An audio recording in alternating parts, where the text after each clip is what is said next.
Okay, apologies for the delay. We should be live now. Um, okay, I'm saying that I'm only a couple of minutes behind schedule. Who cares? So yeah, I'll just take a little minute to get set up here, then we'll get going. Get my essential supplies ready. You know what that means. Beautiful, beautiful.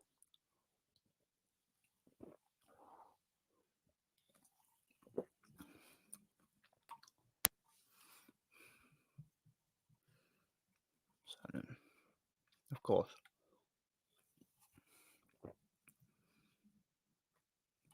As always. All right, where are we? Oh yeah, if anybody can let me know if the audio's good, as always. I just always want to check right at the beginning of the stream, just in case it sounds like crap.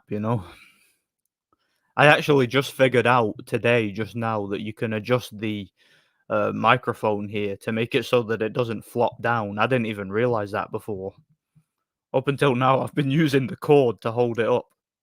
But I've realized, me being a dumbass, it's taken me all this time to realize that it's got a little thing you can screw to to hold it in place. I just figured that out now. All right, yeah. So if anybody could let me know of that, and yeah, be much appreciated. All right, here we are. Yes, let's go. Yeah, absolutely. Good to see you here, man. Every time. God bless you. Shout out to the Fight Scout. How's it going, Fight Scout? Every time. 100k pay-per-view buys from Crawford Madrimov. Yeah, that's not bad. That's not bad. I was expecting a lot worse than that. A lot worse, because I mean, how many fans does Terence Crawford have? What, about two? About two fans, maybe three? And between them, they've got about 500 fake accounts. So it's probably Crawford and his family, just on multiple accounts or something. And they're all a bunch of sociopaths, apparently. So yeah, I'm surprised it sold that much as well. I wouldn't have even thought that it would sell 50,000, truth be told. I guess they did a pretty good job of marketing it, all things considered. Also, Davis versus Frank Martin didn't do 350k pay-per-view buys either. It was uploaded on YouTube shortly after. Interesting. See, I thought that Tank Davis was a bigger draw than that, significantly so. I don't know. What do I know? I don't really count these guys' pockets. I don't really tend to pay much attention to pay-per-view numbers and whatnot, but yeah, Crawford doing 100k, I wasn't expecting anywhere close to that. That's assuming that that's the legit numbers. Because again, Crawford's fans, they like to defend him on the internet, but they don't actually like to pay to pay for his fights. So yeah, they don't like him that much. I don't understand why Oscar De La Hoya wants to wait till next year to put Virgil in with Crawford. Well, I think that makes a lot of sense, if truth be told. I mean, in 1 year's time, Crawford will be a little bit older, and Ortiz will be a little bit more seasoned, assuming he keeps winning and keeps developing. So I think it makes perfect sense, to be honest. From their perspective. I mean, Ortiz might want the fight now because in a year's time he might not get the fight. Crawford might decide to hang up his gloves, but it could, if Crawford's willing to stick around for another couple of years, it could be a wise tactical decision from De La Hoya. But then again, De La Hoya's not the sharpest tool in the box, is he? He never has been. The guy's a cokehead and a tranny. So he's not the sharpest tool in the box. Crawford is an overrated bum who loaded his gloves. Oh, he definitely loaded his gloves. And listen, this is a point, right? People keep commenting on my channel and getting angry over the loaded gloves accusations. And then I had one guy constantly asking me for proof. And I said to him, his gloves exploded in two separate fights. And I cited where he could go. I told him what to type in and what to search to find the evidence. And this guy was like, "Oh, but you have no proof." This, that, and the other. So I just blocked them. Because at the end of the day, if you're not willing to have an open mind and consider what I'm saying and do your own due diligence, then I'm not interested in wasting time with these people. And I got no time for dishonesty anymore. The whole Crawford glove tampering situation is well documented at this point. again, he's the only fighter I can think of who, in 2 fights within the space of a couple of years, has had, that sort of controversy surrounding his gloves, where his gloves literally ripped open, either during a fight or in the dressing room, or both. I've never heard that before, you know? I think Angelo Leo is gonna upset Lopez tonight. Venaldo Lopez. That's an interesting fight, but I think Lopez is a significant favorite though, so that'd be a pretty sizable upset if it happened. So yeah, interesting. I'll be keeping an eye on it. Turkey lost $10 million, yeah. But to be fair, to somebody like Turkey, to a guy like Turkey, 10 million is probably like what he spends in the chip shop or something. Like he probably gives his kids 10 million a week in pocket money or something. Like it's nothing to him. You know, it's relatively inconsequential to a guy like him, you know. The Iron Brew, go on, yeah, absolutely. Go on. Again, you guys want to see it because I mean it's beautiful, isn't it?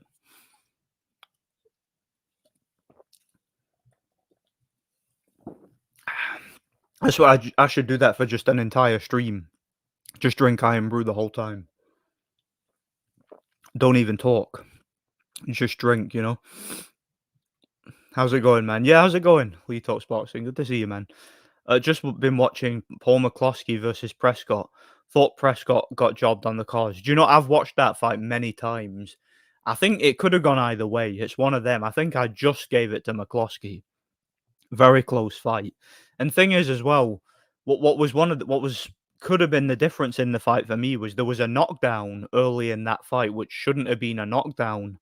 Prescott dragged I forget if it was round 1 or round 2. Prescott, like, grabbed McCloskey behind the head and pulled him down, and, the referee scored it a knockdown, but I don't think it was.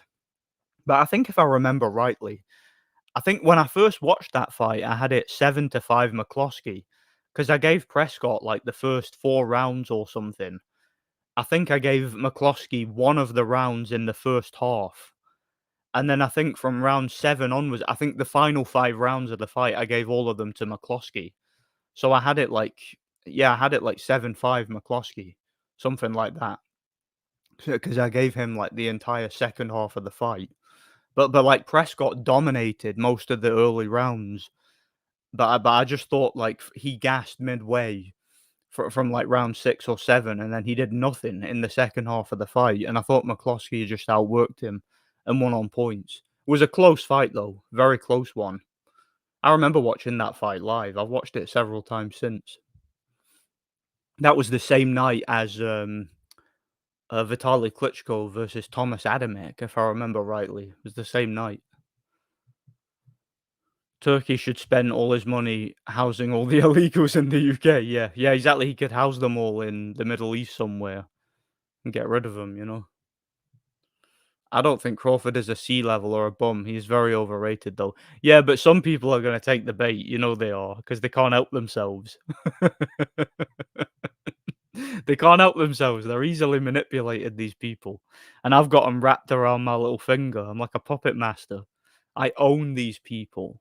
Right? I own them. They're my property. Okay, I'm living in their head rent free.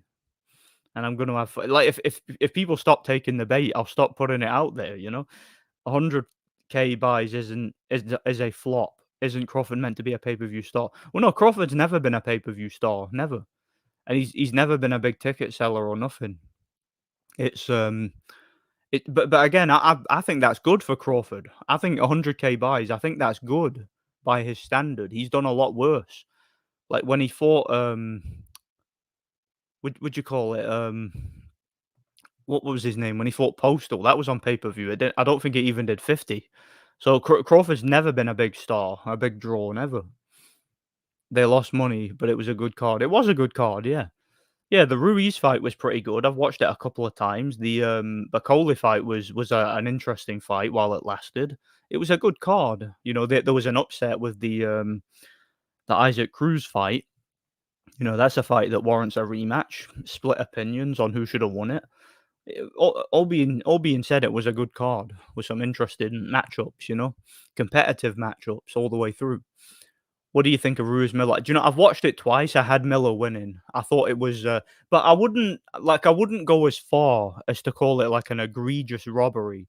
I think 7-5 Miller, possibly 8-4 at a push, like is the best I could say for Miller. But I think it was one of them fights where it's quality over quantity in a sense, because a lot of the work that Miller did, you see, Miller has pretty poor technique.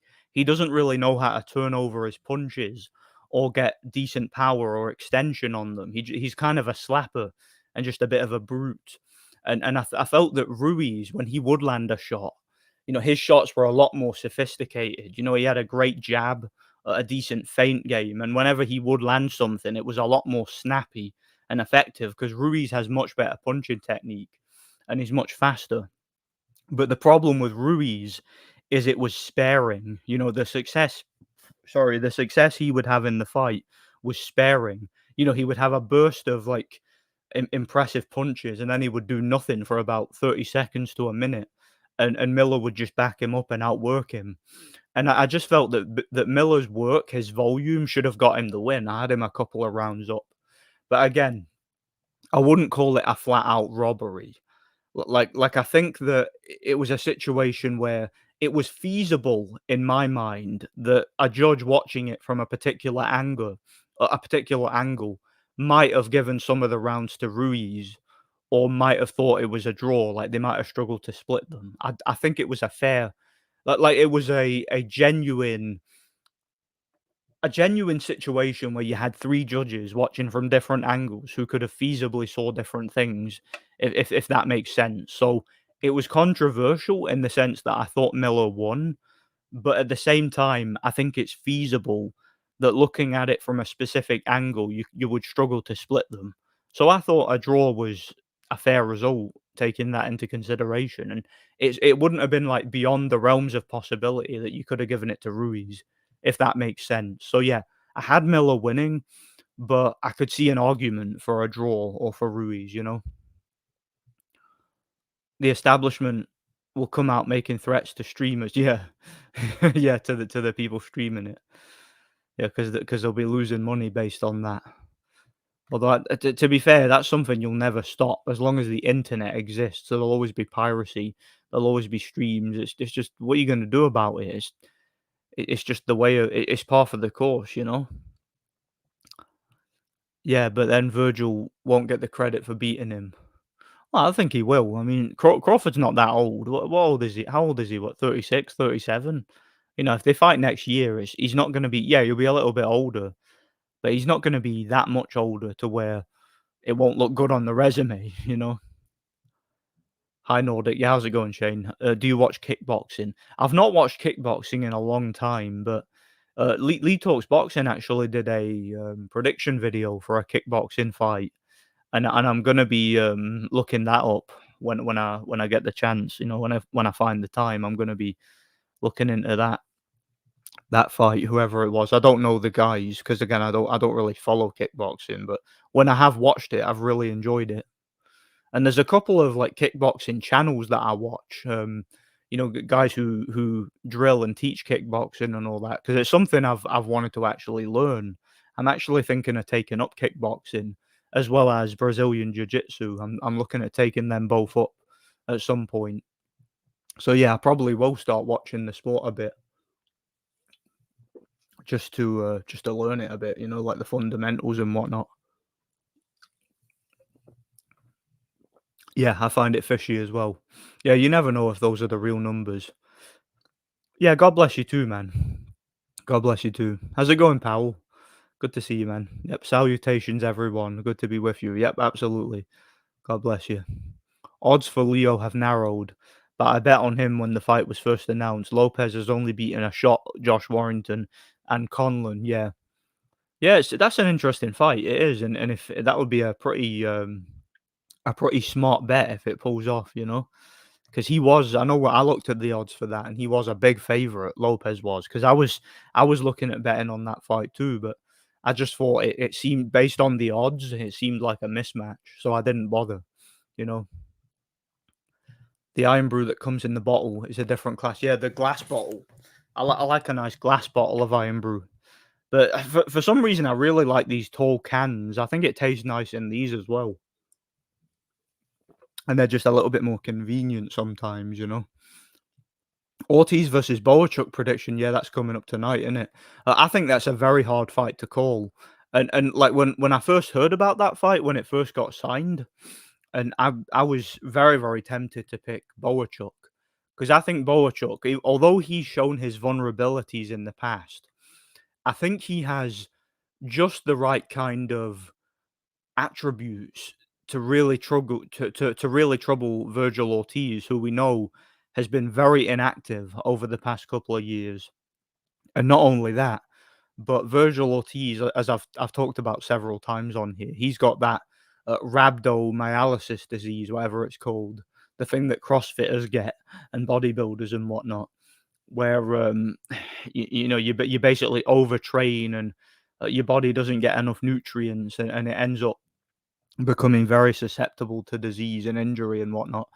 You know that condition that Virgil Ortiz has had kept him out of the ring for a long time. It prompted him to move up in weight, and you know for his own health, he couldn't make welterweight anymore. And I question Virgil Ortiz's durability because in his last couple of fights, he hasn't gone rounds. He hasn't really been chin checked. He had basically a gift first round stoppage in his last fight. So I think going into this fight, he's potentially in a very vulnerable position. And I could see Boachuk, a guy who has power, who's taller, who's a little bit more established at the weight division, who might be a little bit fitter at this stage. I see him as a very, very live underdog. So although I'm not gonna outright pick a winner because I do think Ortiz is more athletic and more skilled. I think he's the better boxer of the two, the better technically, at least. I think Boachuk has a very, very good chance at an upset there. So I think that's a very good fight. I think it's gonna be a very competitive fight. It's gonna be very, very interesting to me. I can't pick a winner. 50-50 on it, if truth be told. It's very interesting to me. Joet Gonzalez is a pretty solid win, but he's a gatekeeper. Yeah, yeah, I'd agree with that. Bacoli versus Zhang. See, I was thinking about that today because there was a bit of talk about that fight. I think, like any fight, Zhang would be extremely dangerous in the first half, and you see Bacoli gets hit a lot. Like Bacoli's an awkward guy. He's got good technique and he's got a bit of an unorthodox style. He knows how to use his size. He applies a lot of pressure, but he's got pretty poor defense. He has the same problem that Joe Joyce has. So I could see Zhang in the early rounds of that fight landing something big and badly hurting Bacoli because I think Zhang's the much bigger puncher of the two and maybe the tougher of the two. So I think it would be very dangerous early on. But like with any Zhang fight, if Zhang doesn't manage to get Bacoli out of there early on, then Bacoli is going to be a nightmare for him in the later rounds because Bacoli has much better stamina than Zhang does. He's a much better body puncher than Zhang, and he's a guy who applies pressure as a fight goes on. And I think he'll pick up the pace. And if the fight goes past, let's say it goes past 7 rounds, Zhang could get stopped in the later rounds of that fight. So I would favor Zhang in the early rounds, but if it's kind of the whole Zhang early, Bacoli late cliche, if you know what I mean. It's that cliche, that way of looking at it. So yeah, either Zhang knocks him out, puts a beating on him and stops him early, or Bacoli breaks him down and stops him late. But either way, that's gonna be a really tense fight to watch. Who saw is pretty. Yeah, absolutely. Yeah, God bless Fenok. How's it going, then? I think Oscar thinks Crawford is a cheater. He ought to air him out. Yeah, well, he should. I mean, it's not like there's no evidence. It's not like it's a baseless accusation. You know, all you got to do is look at his gloves being tampered with. Right? His team even admitted that in 2 separate fights that the gloves ripped in the changing room, aka we ripped the gloves in the changing room. I mean, what does that mean? We know what it means. Hey, freak show, you're going nowhere. I got you for 3 minutes. 3 minutes of playtime. Yeah, it's such a quotable movie, isn't it? That's a cute outfit. Did your husband give it to you? Based. Unpopular opinion, but Josh Taylor did a much better job on Postal than Crawford did. I've been saying that for years. It's not an unpopular opinion on this channel. I've been saying that for years. He did a way better job than Crawford did. Crawford ran all night against Postal, and he got outworked and outlanded. Like, Postal actually landed more punches than Crawford did. It's just that Crawford was credited with 2 knockdowns from grabbing him behind the head and pulling him to the canvas or pulling him into the ropes. And also, Crawford did a lot of showboating and sticking his tongue out, which in America means you win the rounds. That means you get extra points, I guess. Whereas Josh Taylor actually took the fight to Postal, outlanded him, knocked him down legitimately, and won the fight convincingly by a reasonably wide margin. So, yeah, Taylor's performance was much better, and he did it in what, his 13th pro fight, something like that, you know? What do you think about Inoue getting knocked down in the Lewis Neary fight? I think he just was a little bit overcautious. Oh, sorry, a little bit over aggressive. Because remember, Lewis Neary wasn't that well liked in Japan because of the whole Yamanaka situation. So I think Inoue went in there, wanted to kick his ass, didn't really respect him as an opponent, and paid the price. But I think he took it personally because he got up and beat the absolute crap out of Neary, and aside from that knockdown, the fight wasn't even really remotely competitive. So he completely took over. And I just think it was one of them things. It was a moment of recklessness and carelessness from Inoue, but he corrected it and he got back to work and he won the fight in style, you know. Josh Taylor versus Isaac Cruz. If they were to fight now at 140, I think Isaac Cruz would win on points. But I think if it was Taylor from a few years ago, he stops him late. And obviously, if Taylor can get his shit together and move up in weight and become healthier and a bit more you know, a bit more filled out at welterweight, he would win easily, you know. But yeah, they fight now 140. It's not going to go well. Never rated Isaac Cruz. Too one-dimensional, has a low boxing IQ, but fun to watch. Yeah. Well, it's interesting because I think I compared him to Josh Warrington. He kind of reminds me of him.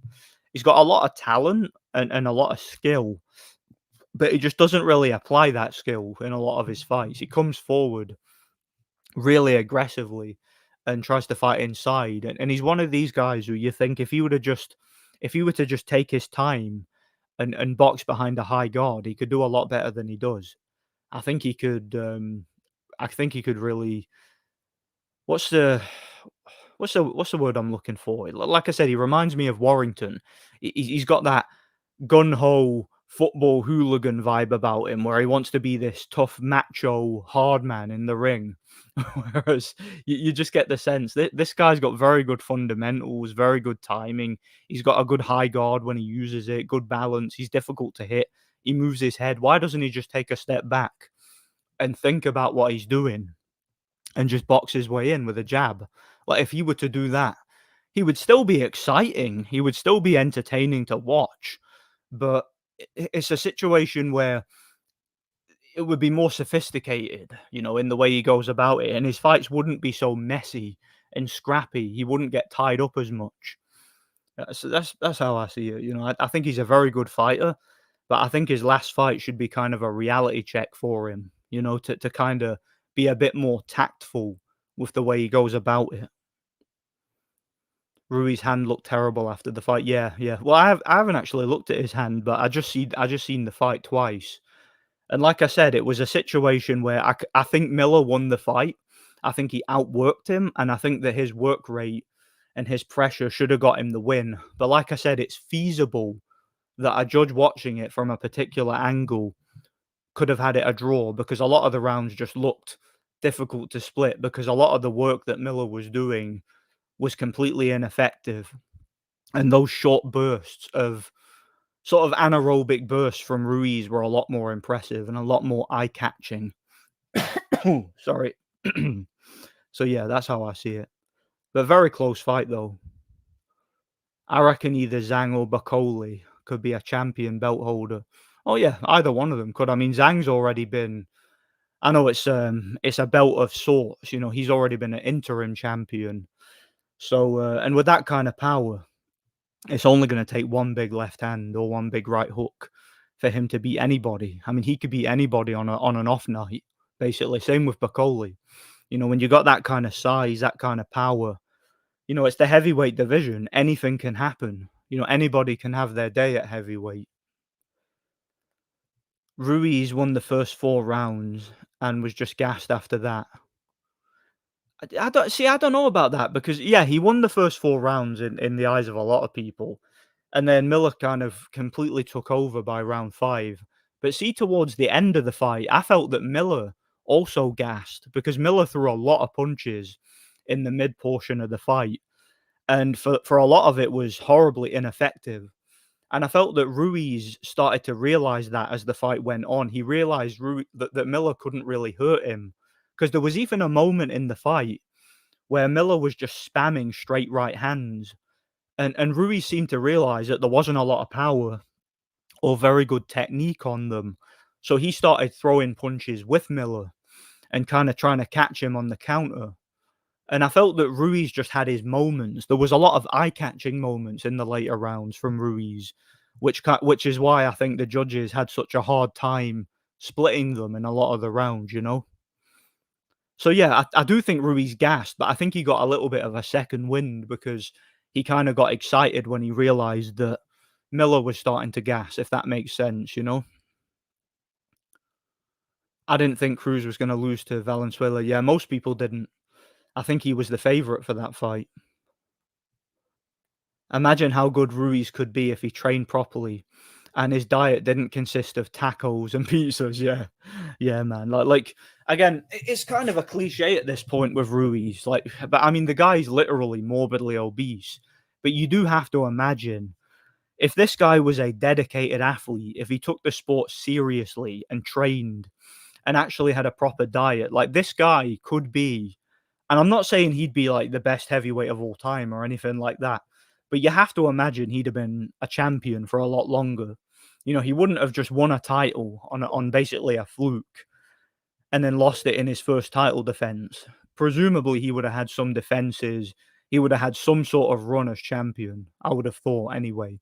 You know, because he would have had kind of a Mike Tyson vibe about him. You know, where he's able to bob and weave, get low, bend at the waist, bend his knees, come up top with hooks and uppercuts. He would have been able to do that if he wasn't carrying like that big belly and those big flabby bingo wings slowing him down, you know? He would you have to imagine he'd have been a lot more successful, you know? I think Ruiz is finished. His hand is wrecked. Another layoff, more weight gain. He's done. Yeah, I think that the gaining a lot more weight in the between fights and that hand injury is going to lead to him having a long layoff again. Like I think it will be at least another year before he fights again. And of course, because he's going to be nursing the injury and just him being a generally a fat slob, he's not going to be training in that time, is he? At least not anything serious. So, I mean, he's in his mid 30s now. His poor diet and lifestyle has caught up to him, and I think he's pretty much done. I agree. I think he's done, at least at the top level. Like at the best, he'll be a gatekeeper at best. You know, none of the villains in the original Spider-Man trilogy were as evil as MJ. I agree. We talked about this before. MJ is a manipulative narcissist and a bit of a sket, you know. So yeah, I don't like Mary Jane. She's a bitch. Peter would have been much better off with Ursula because she actually cared about Peter. Remember, she brought Peter a glass of milk and a slice of chocolate cake because she knew he was in financial difficulty, so she wanted to help him out, and she made him cookies and everything. So yeah, Ursula was a much nicer, more attentive individual. She would have been a nice like Russian trad wife for Peter. You know, she had his back, but Mary Jane was just a narcissist. So yeah, she deserved to be bitch slapped. Agreed. It was a poor performance from the man who dominated AJ. Maybe it was the ring rust. Yeah, ring rust and excessive weight gain and just not being dedicated. It is what it is. I feel bad for the guy. I do. Like Andy Ruiz is one of these guys. You can tell he's had a horrible upbringing.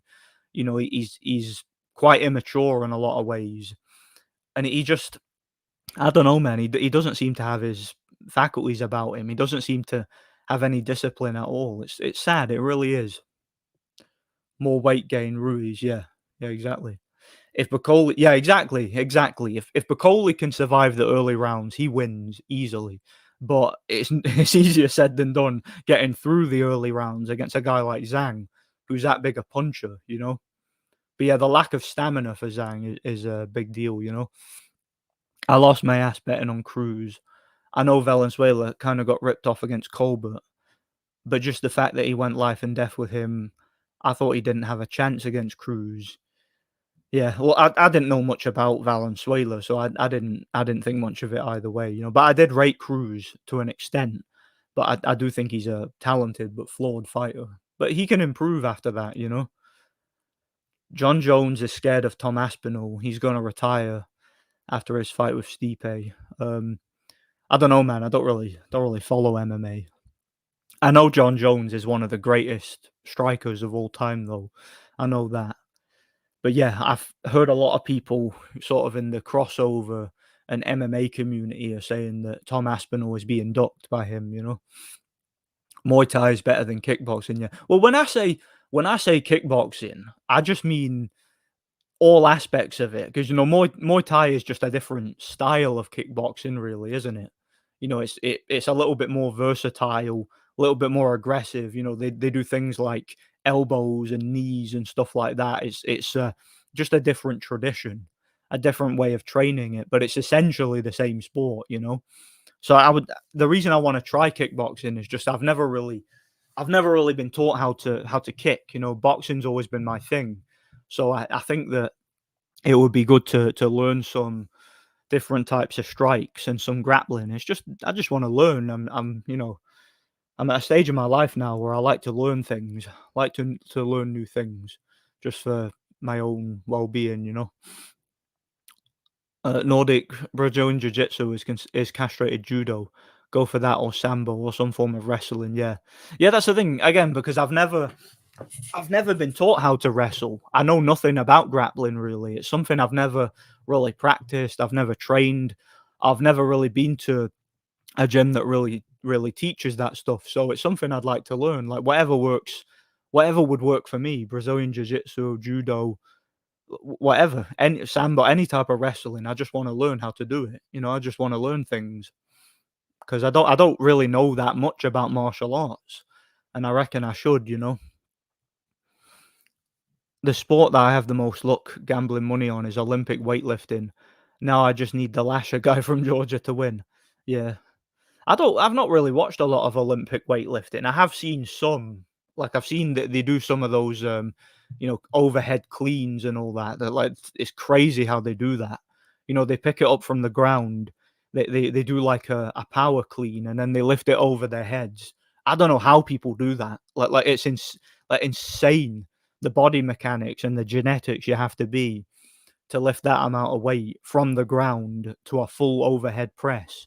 Like it's hard enough doing a regular overhead press, you know? Like for example, not too long ago, I was doing 3 sets of 5 at just about 60 kilograms overhead, and that knackered me right out. It did, like, and that's just 60 kilograms. So what's that like?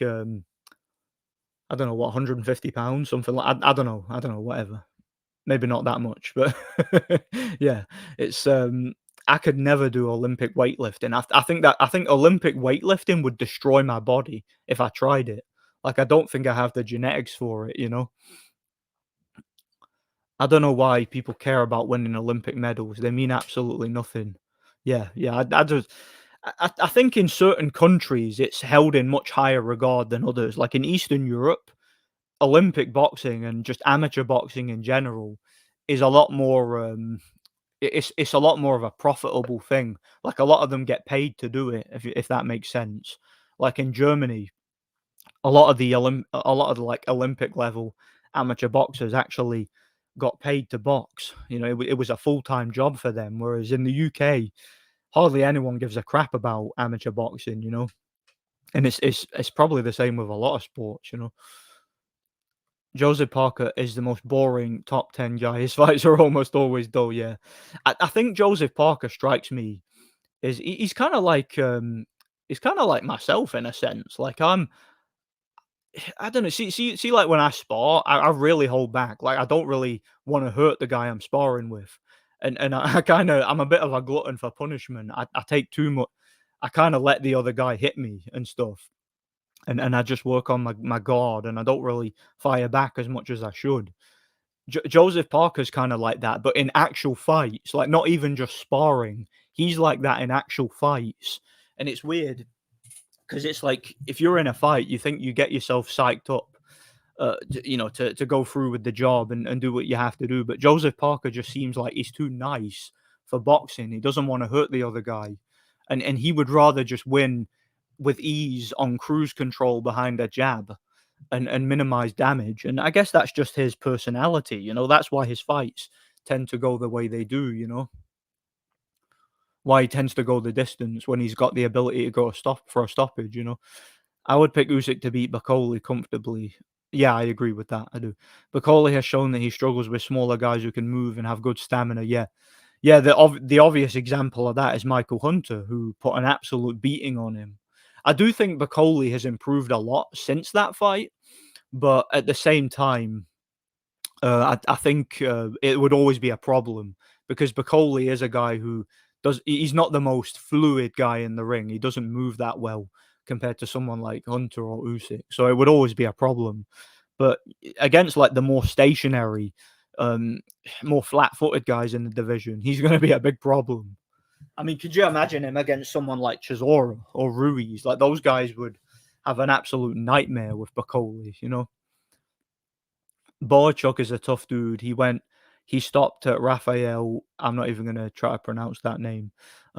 He went the distance with Madrimov, even though Israel Madrimov won convincingly. Yeah, yeah. Boychuk is, look, like I said, he has a very good chance of pulling the upset in that fight. I'm not outright picking him to win, but that rhabdomyolysis has really given me reservations about Virgil Ortiz's health and his overall vulnerability. You know. I've seen interviews with Zhang, and he seems to be a smart guy. Therefore, I don't get the fact that he seems to ignore stamina training. Well, a lot of it could just be his genetics. Like, he might not have the overall body mechanics to have good cardiovascular. Not everybody does, you know. Like, look at David Price. David Price was a really fit guy, always in great shape. Yet he used to gas after a few rounds, and you know, he struggled with pressure even against, like, English level fighters. So I don't know, man. I just think some people don't have the genetics to be certain types of athletes. You know, you really need to have, like, to be a guy who throws like 1,000 punches a fight. Someone like Manny Pacquiao, you got to have real specific genetics for that. You know, Bacoli has a relaxed style, can hurt a man with tapping shots. He beat Zhang by KO. Yeah, he seems to be very, very naturally heavy-handed, Bacoli. Like, he doesn't need to put in a lot of effort to get power behind his shots. That's kind of how he looks to me, you know. Just seems to do it very, very effortlessly, you know. Yeah, shout out to Bruce Goes. Good to see you here every time, man. God bless you. What do you think about Timzu and Bakramilaev? I can't pronounce the dude's name. Yeah, me neither. I don't know who that is. I've never heard of him. Why is Timzu fighting that guy? I'll need to look into him then. There you go. He don't like it to the body. Stick that jab. And you throw that jab. You hit that body. He don't like it to the body. There you go. There you go. Yeah, exactly. That's the generic the generic trainer. Isaac Cruz needs to move back down in weight. He's way too short for 140. Yeah, yeah, he is. Then again, he might use that to his advantage. You know, he might use it to get low and get on the inside, you know. Crawford is a protected hype job, just like all black American fighters. Yeah, well, is what it is. Is what it is. You know, he's going to get his loaded gloves and his weight stipulations, and everybody's going to turn a blind eye. Nothing to say here. Nothing to see here. Randy Savage. Do you like wrestling, or is it a Spider-Man? Yeah, it's a Spider-Man reference. Yeah, I know he was in Spider-Man. Yeah, Macho Man Randy Savage. What a guy. Eh? Erickson Lubin docked Tim Zoo. I still think Jesus Ramos is a good fighter. If his dad hadn't given him bad instructions, he would have broken Lubin down and stopped him. I didn't see that fight. I know Lubin was he had a little bit of hype several years ago in the PBC days. I remember that. Yeah, shout out to Thomas. Good to see you, man. Yo, big UGI every time. How's it going? Jared the Bum Anderson finally fought someone in the top 10 and got completely exposed. Yeah. Yeah, I never rated Anderson, and it wasn't a surprise to me that Bacoli kicked his ass. Again, like a lot of people, my only concern going into that fight was, is it going to be a real fight? Because again, I didn't understand the logic behind them putting Anderson in with somebody like Bacoli. I thought surely Bacoli will kick his ass if the fight's real. So yeah, just a shocking matchmaking if they were trying to build Anderson up. But maybe the establishment kind of got sick of Anderson and they knew he was crap and they just wanted to get rid of him. Maybe because clearly that guy was never going to develop. He had no talent whatsoever, as far as I'm concerned. Rubbish. I remember some LDBC bum saying Anderson beats AJ. Could you imagine what AJ would do to that guy? I don't think he'd even last 3 rounds, you know? He is the perfect example of an Amero bum, you know? I wouldn't say Jared got exposed, but I do think he got a little reality check. Yeah, that to be honest, I don't think he's that good at all. I don't think he goes anywhere. I like AJ, but he never beat Usyk ever. Nah, no chance. Not unless Usyk just ages overnight or whatever. Aside from that, he gets destroyed, you know? The only way AJ can beat Usyk is by lucky yeah. If Usyk just gets old overnight or gets injured or something, then AJ has a chance of beating him. But aside from that, it would be the same fight all over again. Usyk could just outbox him, school him, keep him at long range behind the jab, get foot position on him. He wins easily. Oh, that's good. That's good. The fight tonight between Leo and Lopez is in New Mexico, Albuquerque to be exact, which is Leo's hometown. Oh, is it now? I didn't know that. Maybe he'll get a favorable decision as a result of it. You never know. Yeah, they might treat Lopez as the A side, been more active and had more fights with top rank. Yeah. Yeah, that's interesting actually. Yeah, because I don't really know the political situation there, so something to take into consideration if you're considering bettering. You know, sorry, if you're considering betting on it, something to take into consideration. Ruiz could still run with a hand injury when he's back. AJ will cherry pick Ruiz to complete the trilogy. Yeah, yeah, because there's still questions on the way AJ performed in the second fight because he won the fight convincingly, but he ran all night, so a lot of people weren't too impressed by the performance. So maybe AJ wants to get a stoppage or at least a more conclusive victory in the third fight. You know, make it 2-1 so that people well and truly look past the first fight and stop bringing it up. How he got beat by a fat man, you know. I think 140 is in shambles right now. The Josh Taylor and Regis Prograis era is over. Subriel Matias, Gary Antoine Russell, and Pitbull Cruz all lost. Yeah, it's an interesting division though, I'd say, because there's been several upsets in that division, and it's hard to really say who the number one guy is right now. You know, because T.O. is just a complete fraud, complete hype job.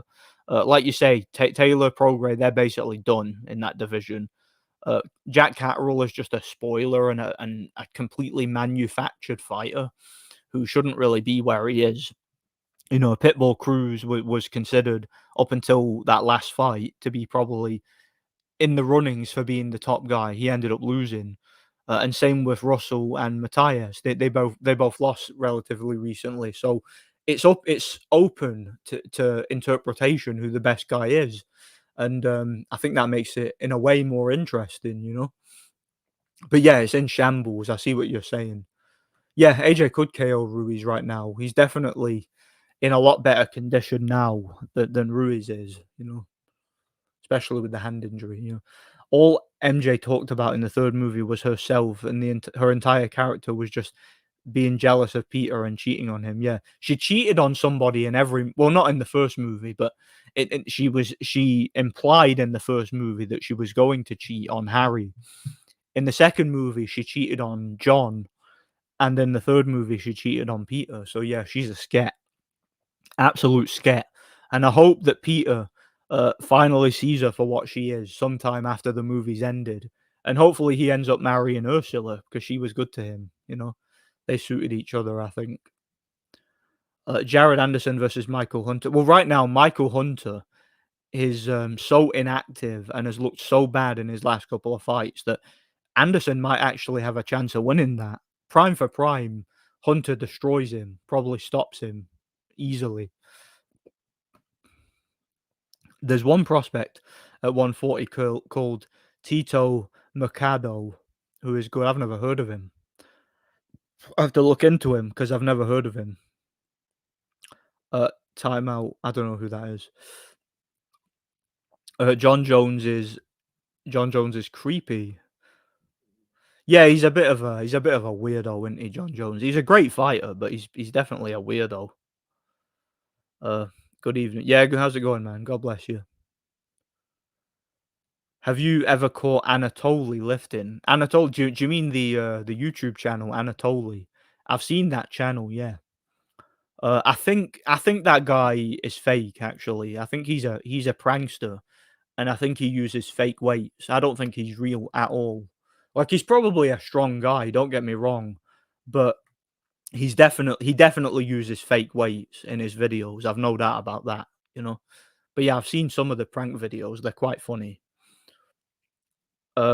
60 kilograms is 140 or 10. Oh, is it? Oh, I see. Yeah, that's my for 3 sets of 5 overhead press, 60 kilograms is my best weight. Like I've lifted more for 1 rep, like quite a bit more I could do probably, but for 3 sets of 5, 60 kilograms right now is my maximum for overhead press.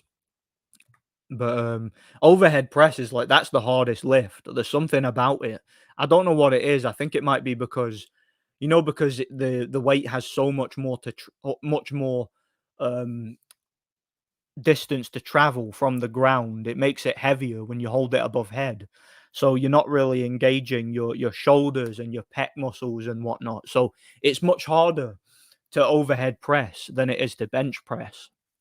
It's interesting. See, last time I went to the gym, just Thursday actually. I think it was Thursday anyway. I did my what was it the day before? Because I've been at the gym like nearly all week this week, and I nearly killed myself with the bench press because I did my overhead press. I did all like my reps, my sets, and whatnot, and then I went to do the bench. And I tried to do I think it was like 87.5 kilograms or something like that, and usually I could do that not pretty easily. It wouldn't really bother me. But because I was so exhausted from all the overhead press and the squats I was doing, I went to do one bench and I couldn't even do one rep, and I ended up dropping it on my chest and nearly killing myself. It's a shame I never had it on camera. But yeah, I managed to catch it and I managed to like push it up slowly and rack it. But I couldn't even do one rep. I was that bloody exhausted. It's crazy, man. Yeah. Yeah, he's not a very good person, is he? Great fighter, but a scumbag. Olympic medals are usually bought and paid for. Just look at AJ in 2012. He lost 2 of his Olympic fights clearly. Yeah, he lost to the Cuban, like, for sure, his first fight, and I thought he lost all of them, to be honest, but that one he clearly lost. And yeah, it was basically the British government or whoever it was representing him paid for his gold medal. It was basically, um, predetermined from the very beginning. Maris Briedis is the best Latvian boxer of all time. Yeah, yeah, without a doubt. I mean, he's their only ever world champion, isn't he? So I agree with that. Josh Taylor versus Amir Khan at 140. Taylor knocks out Khan in the first round at 140. I'm not even kidding. Josh Taylor, first round knockout. Maybe Khan could run away and last 3 rounds, but I don't know about that, you know? There's this one deaf guy that fights at 140 who I'm pretty high on named Julian Smith. He has a great story behind him. Yeah, I'll need to look him up as well. Where's he from? Julian Smith, I've never heard of him. Or is he like a contender? Yeah, I think Brian Bradis would have won actually. I agree with that. Bacoli would pummel Daniel Dubois. I agree. Probably make him quit. Probably make him quit. Does Michael Hunter beat Usyk with more? No, not at all. Nah, Michael Hunter never beat Usyk. Not prime Usyk anyway. Like he did well in the first fight, but Usyk took over and completely schooled him in the second half. So no, Usyk's a lot better now than he was then. So no, I don't think so. Yeah, you take away Dubois' low blows and headbutts and his A side privileges, his favoritism and whatnot, and he loses to any top level heavyweight, in my opinion. Does Dubois get any credit for being IBF heavyweight champion? Not really, because he's basically just a paper champion. He was basically given the title in a controversial fight with Hrgovic that he should have won or that he should have lost. You know, the next Assassin's Creed game will have a black samurai set in Japan, well over 100 years ago. To be honest, mate, Assassin's Creed is garbage. It was always garbage. I never liked the first game. I thought the first game was terrible. To me, that's one of the biggest tragedies in the gaming industry is the fact that Assassin's Creed succeeded because Ubisoft used prior to that, they used to make great games, right? They made games like Rayman, games like King Kong and whatnot. They made so many great games. Then Assassin's Creed came out, and it was the most boring, overrated piece of crap ever made. It was like a crappy tech demo. But because normies have poor taste, like they have terrible taste, particularly in gaming. They don't know what's good or what's not good and how to be critical about anything. They just like, oh, the graphics, the open world and the graphics. Duh, duh, duh." And they thought Assassin's Creed was actually a good game. And because that game did so well, they were able to just make the same thing every year. And Ubisoft basically stopped making games, and instead, every single thing they came out with, every single year, was just Assassin's Creed with a new paint job, and it was just the same crap over and over. To me, it's a tragedy because they used to make great games and they don't anymore, you know? There's a recent British fighter who just converted to Islam. He did an interview with Muslims talking bad about Christianity. Well, he should be deported then. He should go and live in Pakistan. You know, I don't know why people trash Dubois. I actually like him because he's a cheater and a fraud. You know, simply put. I think Price's stamina issue was more to do with anxiety. Well, that did have part of it, but even when Price was in control in a fight and when he was loose and relaxed, he would still get tired. Look at the Christian Hammer fight, for example. He was schooling Christian Hammer. He knocked him down. He was well in control of the fight, and all of a sudden he just gassed. He seemingly gassed for no reason and ended up getting himself stopped. So I think that David Price was just one of these guys who didn't have the genetics to really be a top level fighter, you know? Not at all. Bochuk is like the recent Ukrainian gold medalist, never stops throwing. It's interesting how Ukrainian boxers have either very slick footwork or come to take your soul. Yeah, it's just the way they're taught. You know, they came through that really grueling Soviet amateur program. A lot of the old school coaches are still around and they still teach that sort of pendulum step. And it's a style of fighting that takes a lot of fitness to deal with, you know, or a lot of fitness to incorporate. So yeah, a lot of these guys are very well schooled. They've got great balance and great footwork.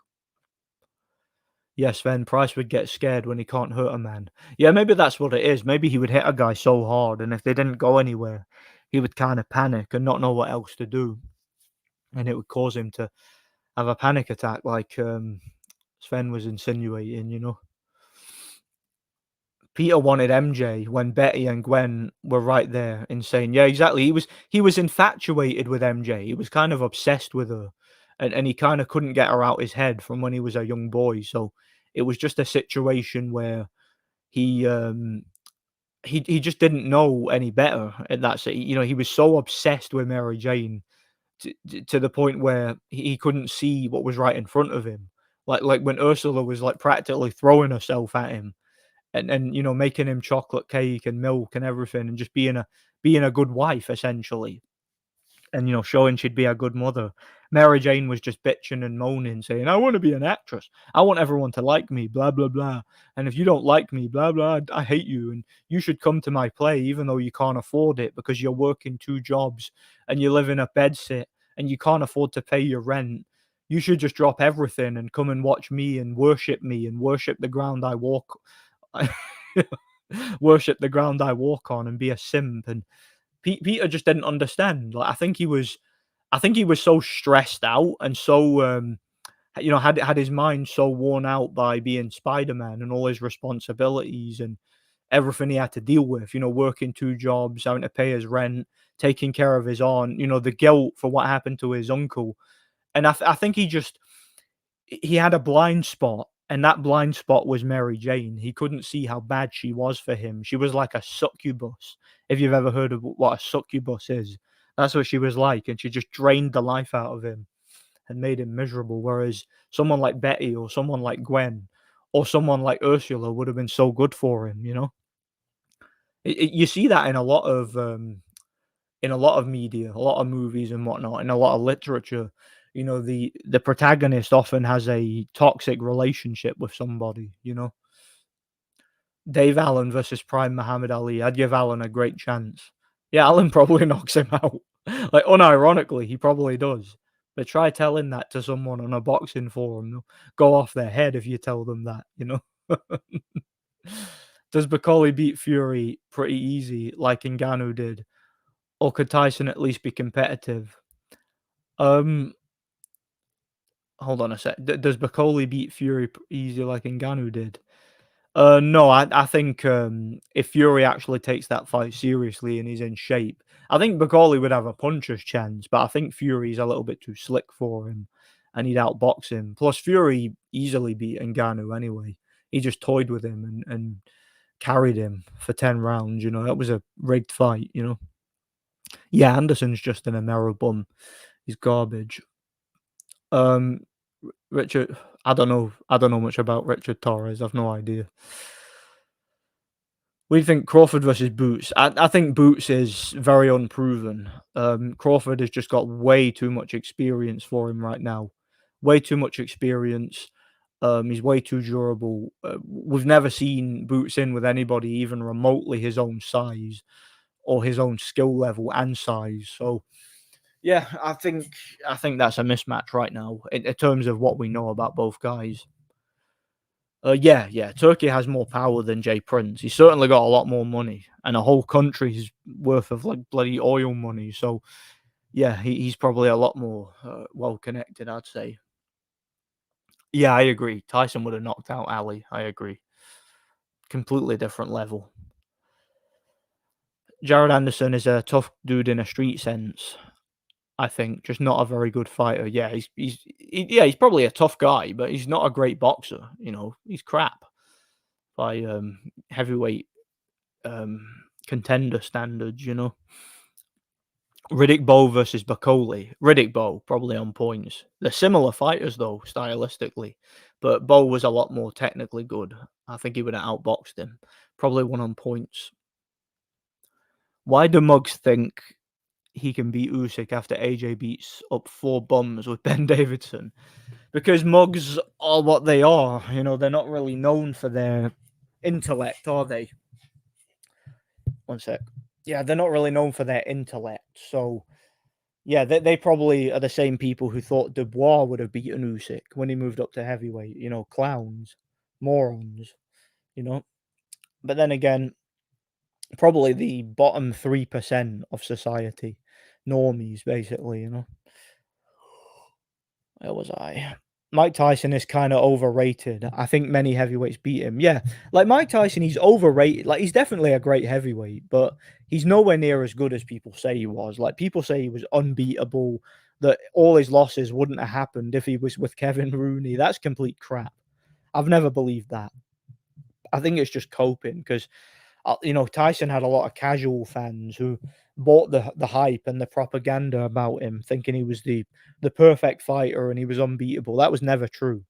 Never true at all, you know?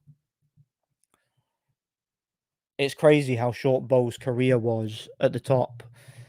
He was punch drunk at 29 years old. Yeah, it's because he took way too many punches.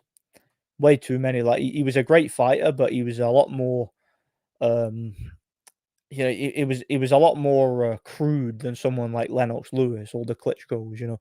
He didn't manage to preserve himself as well as those guys, you know? I agree, I think Lennox would have always beaten Tyson. That's just my opinion. Yeah, yeah, I agree. Yeah, of course he is. I like Sean Porter, but his biased commentary on Crawford pisses me off. Well, he took a dive against Crawford, and ever since then, he's been riding his dick and trying to promote him. That's basically, I assume that's part of his retirement package. You know, part of Sean Porter's pension was take the dive against Crawford, and then spend the rest of your life bigging him up and trying to promote him. That's kind of how they. That's one of the ways they're building Crawford. To all his moron fanboys. They're using his past opponents to big him up. Lewis was just a much better fighter. Yeah, yeah, of course he was. Of course he was. Bo had over 500 amateur fights. Well, if that's true, that might account for him being punch drunk at 29. That and all the tough fights, like the fights he had against Holyfield and whatnot. He took not to mention the beatings he took off Gallotta. He took a lot of beatings in his career. Matthias is still a big problem at 140. He would KO Power in the rematch. I don't know if he'd KO him, but I think he could outwork him and get the decision potentially. But Paro's one of these guys who's quite a talented spoiler, and he's quite tough and durable, and he's got good speed. And I just think he'd always be a tough fight. Like, I always thought that was a tough fight for Matthias. I always thought Paro would be a difficult challenge for him. I think Catterall versus Prograis is an interesting fight now that you mention it. Catterall's such a dirty fighter. I might be going to that fight. My mates asked me if I want to go. So yeah, I might be going to it. I think Prograis is shot now. I think he's shot. I think he showed that in the Devin Haney fight. And I think he's also weight drained. Prograis been badly drained at 140. So I don't think he'll win that fight. I think Catterall, I wouldn't be surprised if he stopped him, but I think Catterall probably on points. Probably a wide decision. I don't even think it's close, if truth be told. I think Catterall will win it easily. Yeah, Ursula was a really nice character, and it's a shame that again that's kind of one of the saddest things about that series. But then again, it could be kind of fan fiction. Like you could it could be headcanon that in the end he doesn't go back to him and MJ go their separate ways, and he ends up with Ursula. Why not? Why can't that be headcanon? It could be. So that's what I like to think happened. Apparently, Raimi will come back for a fourth film. I guess you're in for total MJ death. Yeah, the first scene of the next movie is like, I don't know, Carnage or someone shows up and like puts Mary Jane's head on a pike or something and displays it and says, "We killed her, we did it." And then Peter and Ursula get married. And that's like the opening scene of the movie. Based. Mr. Dickovich can be there. He'd be like, an orange. Matthias versus Puello is an underrated fight that needs to be made. That's an interesting fight too, yeah, if it gets made. I think Matthias would win, but again, Puello is a sort of a slick southpaw, difficult to hit. Be an interesting fight. Do you still rate Matthias, or do you think he's a fraud? I don't think he's a fraud. I always rated Matthias, but he was always beatable. Like he's a guy who takes a lot of risks. He gets hit, relies on his fitness and physicality a bit too much. He was always beatable, but I don't think he's a fraud. No, I think he's a good fighter. Athlete X is the channel to watch. Welcome back to part 93 of how to get big biceps. Mate, I hate that channel. I hate Athlete X. I think that guy, to me, that guy and channels just like him is everything wrong with YouTube. Like that guy will post, like you said, 93. He will post hundreds upon hundreds of videos just repeating the same crap. And it's the same gimmicky crap. It's like you want to build your biceps, you have to hold the dumbbell here and turn it like that, and then turn it like this, and then pull it up like that. And then in the next video, it's you wanna build bigger biceps, you gotta use the machine and you've got to stretch out your arm, and then you've got to stretch it back slowly. And it's just all these pointless, stupid, gimmicky workouts. And then he tries to sell you his supplements, which are just like cheap, overproduced crap, like that probably doesn't work unless you have like very specific genetics. You know, he's a guy who clearly has an eating disorder and is probably on steroids. You know, just sits in his house doing sit-ups all day, you know, so that he can keep his abs and maintain them, and then tell everybody, no, I get abs like this by eating pizza and eating whatever I want. It's just this one gimmicky workout that I do that I'm gonna show you in this video that will give you abs just like mine. And then he'll lift weights in his videos, but he's clearly lifting fake weights. Like you'll see him deadlifting, and he's like, "I'm gonna deadlift 490 pounds," and he lifts it up without any problem at all, and just puts it back down. And there's and it's like you look it up, and the plates that are on his bar are actual from a website called Fake Plates or something like that. Like he literally has been caught numerous times using fake weights.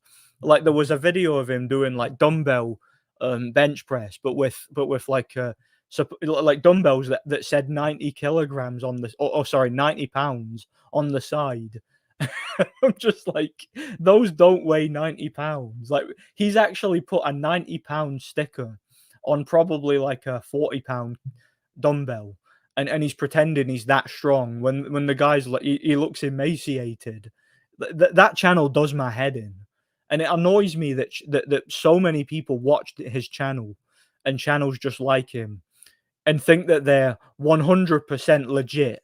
Like that, it actually winds me up. It annoys me that YouTube actually promotes channels like that that just promote absolute garbage, like nonsense, pure misinformation about fitness and health that doesn't work for the average person. If you know what I'm saying, it's just gimmicky, pure gimmicky crap. Bonesaw takes MJ, and Peter settles down with Ursula and eats cake, finishes his scholarship, and becomes the new head of Oscorp. Yeah, yeah, yeah. Bonesaw takes MJ and does like a choke slam on her or something like that. Yeah, and she ends up as his wife, and Peter and Ursula have like the perfect life. That'd be awesome, man. That's awesome. A fight that needs to happen is Stanionis and Boots Ennis. Yeah, they've been talking about that for a while, haven't they? Be a good fight. Interesting one. Peter was always at his happiest when he didn't have to deal with MJ. Yeah. Yeah, when he wasn't dealing with her bullshit, he was happy. You know, he was eating cookies, he was doing his homework, having a hot dog, you know, going out and doing his Spider-Man thing, but coming home and just chilling, going to visit his aunt to have tea. He was happy. But then as soon as Mary Jane gets involved, he ends up miserable and depressed. Like she literally makes him miserable. So if he were to move on from her and just tell her to just do one and go and chill with Ursula, he'd be happy, you know. She could make him cookies every single weekend. She could be his nice trad wife. You know, she can make him cake and milk, and they can be happy together, you know. Carlos Baldemir really beat Zab Judah and dipped. Yeah, that was probably his career best win, you know. Anatoly can deadlift 640 pounds and weighs about 170. He's definitely still pretty strong. Can he really though? Can he really deadlift that much? Or is he using fake weights? Because I'm not saying it's impossible for someone who weighs 170 to deadlift 640. I'm not saying that's impossible, but can he really do it? Like, I don't know, man. See, as soon as I saw one of his videos, the first time I saw it, didn't look right to me. Like, everything about it looked staged, you know, even the prank videos, the reactions seem staged to me. Like, imagine going to a gym and behaving like that to some, like, sket or to some bodybuilder and, like, humiliating them like that. I don't think it would go that way, if you know what I'm saying. Like, something about it seems staged and, what was I saying? Seemed inauthentic to me. So I doubt that that guy's anywhere near as strong as he claims to be or makes himself out to be in these videos. Like, I strongly suspect he's a fraud. But that's just my opinion. I could be wrong about it. He could be entirely legit. I haven't done the kind of research I'd need to do or found the evidence I'd need to find to have an informed opinion on it. I'm just giving you my opinion from an outsider looking from where I sit, you know. I think Mike Tyson sounds like a good chance of beating Muhammad Ali. Yeah, yeah. Tyson would knock Ali out. He'd knock him into next week. It's not even competitive. I think anyway. Nunes would beat Kakache and Warrington on the same night. Yeah, don't know about that, but maybe. The original Ratchet and Clank trilogy are my favorite games of all time. Yeah, yeah, those games are awesome. I played the first one last year. I've never completed it though. Like, I've never got all the way. I got most of the way through it. I still haven't completed it. It's the original PS2 version I've got. I hate open world games. They're very boring. Yeah, I can't stand open world games. I can't stand them. Like, nowadays anyway. Like, some of the old ones I like, but nowadays it's like it's open world first and then it's like game design second. It's like they don't even think about game design, how to make it fun anymore, you know? Wouldn't be shocked if Dubois upset Joshua, to be honest. Yeah, it wouldn't. It's not beyond the realms of possibility. You know, it could definitely happen. I binged a lot of Hatton fights because my glove guy used to make his shorts. What a fighter. Shame his son is a straight bomb. Yeah, Hatton was a great fighter to watch. Very, very entertaining in his prime, you know. And yeah, his channel ended in disaster, but it was fun while it lasted, you know. Cornwell just signed to Golden Boy. They could throw Cornwell in with Virgil in the future. Yeah, that's a fight they could build up. That'd be an interesting one down the line.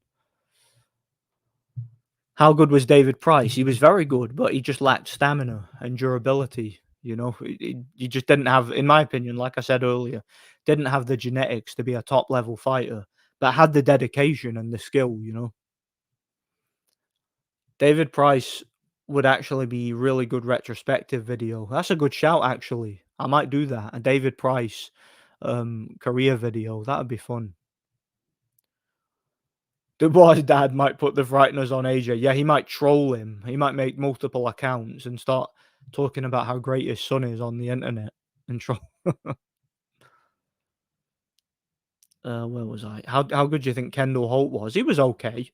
Not a bad fighter, you know, like a decent, like, fringe contender level, I'd say. You know, he had that good fight against Tim Bradley. That was a good fight. Yeah, how's it going, Larry? How's it going, man? How good do you think Abdullah Mason is? Do you think he's as good as what everyone says? We haven't seen him chin checked. Young guy, probably lacking in man strength. Well, he looked pretty good from what I saw on Thunderdome's channel. He was showing some clips of Abdullah Mason, but I didn't think he was anything special. He seemed okay to me, but again, not anything special.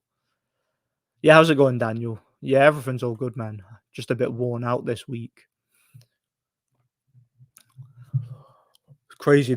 See, this week I was training the entire week. I was also intermittent fasting, so I'm totally knackered. And this weekend, I'm just eating so much protein. I had a full rack of ribs for dinner today and a burger. It was like a big beef burger with brisket and bacon and cheese. Beautiful. Lot of protein. Bro think he's the amazing Spider-Man. Virgil will probably move up to middleweight after this fight. Probably at some point he will, especially if he still has problems with his um, rhabdomyolysis, whatever you call it. Also, what is it with Americans nicknaming themselves Big Baby? Did they learn nothing from Isaac Frost, Raymond Bishop? Yeah. I forgot about that. Yeah, that was his nickname, wasn't it? Yeah. Isaac Frost, man. I like how Isaac Frost was just like an unapologetic asshole. He's like, do you think that it would be a challenge fighting Andre Bishop? He's like, I think it would be a challenge not to kill Andre Bishop. That was too funny. That game's funny, I must admit. Am I the only one who's not interested in Terence Crawford? Feel like the fight happened, he won. I didn't feel anything. Well, you're not alone because the fight apparently only did 100,000 pay-per-view buys, which I think is pretty good considering, you know? I think it's pretty good considering. Galata versus Dubois. Prime for prime, probably Galata. He'd probably make Dubois quit. He's a lot bigger, a lot more durable. I think he'd win it. Definitely the better boxer of the two, better athlete, you know. I don't think Virgil looked drained that much at the weigh-in. Yeah, he's not as drained as he was at welterweight, for sure. Edgar Berlanga is an industry plant. He'll probably be given free will titles after the Canelo fight. It seems to me like Edgar Berlanga was specifically built up to be an opponent for Canelo. That's what it seems like to me. Like that whole thing is manufactured, and he's just going to be an easy walkover opponent. That's how I see it anyway. Like, because that guy, I mean, he had a bunch of first round knockouts. Then he started going the distance and going life and death with like fringe contenders. So as soon as he stepped up in class, he got exposed completely as like just a journeyman level fighter. Now he's being thrown under the bus and thrown in with Canelo. So clearly, it seems to me like he was built up for it. Shout out to Triple B every time. God bless you, man. God bless the Triple B. I I'm gonna have to take a look at the weigh-in. Just something I've heard. Yeah, about Virgil Ortiz. Yeah. Again, I'm very torn on that fight. I don't know who to pick. Triple B fought last night. Really? Who did Triple B fight last night? Didn't hear about that. Um, I agree. Bacoli more of a physical force than Dubois and more skillful. Yeah, I think he would beat Dubois. I think he would probably stop him, make him quit, just like Joyce did. You know. Do you think Usyk can beat Prime Vlad? I think he can, but that's not to say that he would, because Prime Vlad, in addition to being a great long range boxer, I talked about this before, he also had great physical strength and could handle himself inside and defend himself. So I think I would favour Vlad prime for prime, but Usyk, if anybody could outbox him, it's Usyk. You know, he might figure out a way to.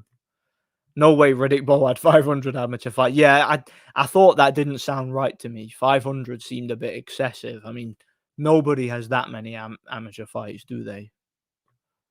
Yeah, but if he did have that, then it would explain a lot, wouldn't it? Yeah, yeah, I don't think he did. No. Regis has the power though. He could catch Catterall, and we've seen that Catterall doesn't have late rounds dogging him. Yeah, but that's the thing. Look, Prograde is so badly drained. I actually think he's drained worse than Taylor is. Like Taylor seems to have good genetics for keeping his weight down, like naturally low body fat, despite being way too big for 140. But Regis seems to have naturally like broader shoulders and more body fat. And I think he really struggles to make 140 even more. And I think he's got no chin anymore and very poor stamina. And I think that Catterall will put a beating on him. And I think he'll win easily. I really do. Yeah, yeah. Bacoli is so strong. He grew up on bushmeat. Yeah, of course he is. That'll make anyone strong, you know. Shout out to Iron Fist. God bless you, man. It was never confirmed that Peter and MJ did get back together. They could have just had a slow dance goodbye. Yeah. Well, that's what I always thought was implied. See, I always thought that that last scene with Peter and MJ was basically them apologizing to each other because they don't kiss and they don't share like a romantic moment. They just have a like he goes up and he holds her hand and they just cuddle each other. They hug and like they're because they're already at a dance. It's like they're just going along with it, but they both look upset and they both look like they're about to cry. And I think it's like they're saying goodbye and they're apologizing to each other. And the reason I say it's implied is because remember, right before then, like seconds before it, Mary Jane sings a song, and she sings, "I'm through with love. I'll never fall again." That's what she says in the song, and it's basically implying that she's incapable of having a relationship because she's basically a manipulative narcissist who has a problem with men because she was abused by her father, and that's why she can't settle down. She has no empathy. She can't settle down and be a wife, essentially. She can't do it. She can't be a wife and a mother. So yeah, I think it's implied that they don't get back together. And Peter and Ursula would just be more suited for each other. Froch versus Alvarez. Froch would be too big, too strong. Well, it depends on the Alvarez. If it's Elidia Alvarez, he probably kicks his ass. But if it's Canelo, Froch too big, too strong. Did anyone else get the impression after the other night that Crawford was typing to steal lots of rounds in the last 30 seconds? He often threw very little until the end of the round. Well, that's just experience. Crawford's been in that many 12-round fights that he has the experience of being able to work when the round's about to end to try and take them. And, he has the experience of knowing when to conserve his energy, basically. Athlean X uses fake weights. Yeah, he does. Yeah, I was talking about that. He clearly uses fake weights. He's done it many times in videos, and he's been caught time and time again. Macaulay and Alunga killed their brother and ate him. Wouldn't surprise me. Isn't that what black people do? Don't they kill each other and eat each other? I'm kidding, man, obviously. Athlete Athlete X is the biggest normie gain. This is why you do everything wrong. Yeah, every single video. This is why you don't look like Frank Zane. This is why you don't have big bulging biceps and a six pack because you don't do this specific gimmicky workout that I just came up with 5 minutes ago. If you did this, you would look like Arnold. You'd be a bodybuilder if you did this and if you took my supplements. Southpaw TV seemed like a terrible channel. I don't think I've ever watched it. Yeah, normie bait. Yeah, that's what Athlete X is. Normie bait. Oh, it's a LDBC channel. All right, I get it. You don't have gains because you have the 1/4 of an inch incline. Do you know what my funniest ones is? Where he's like, gain 3 inches of muscle on your bicep in just 90 days or something like that. And I'm like, mate, that's physically impossible.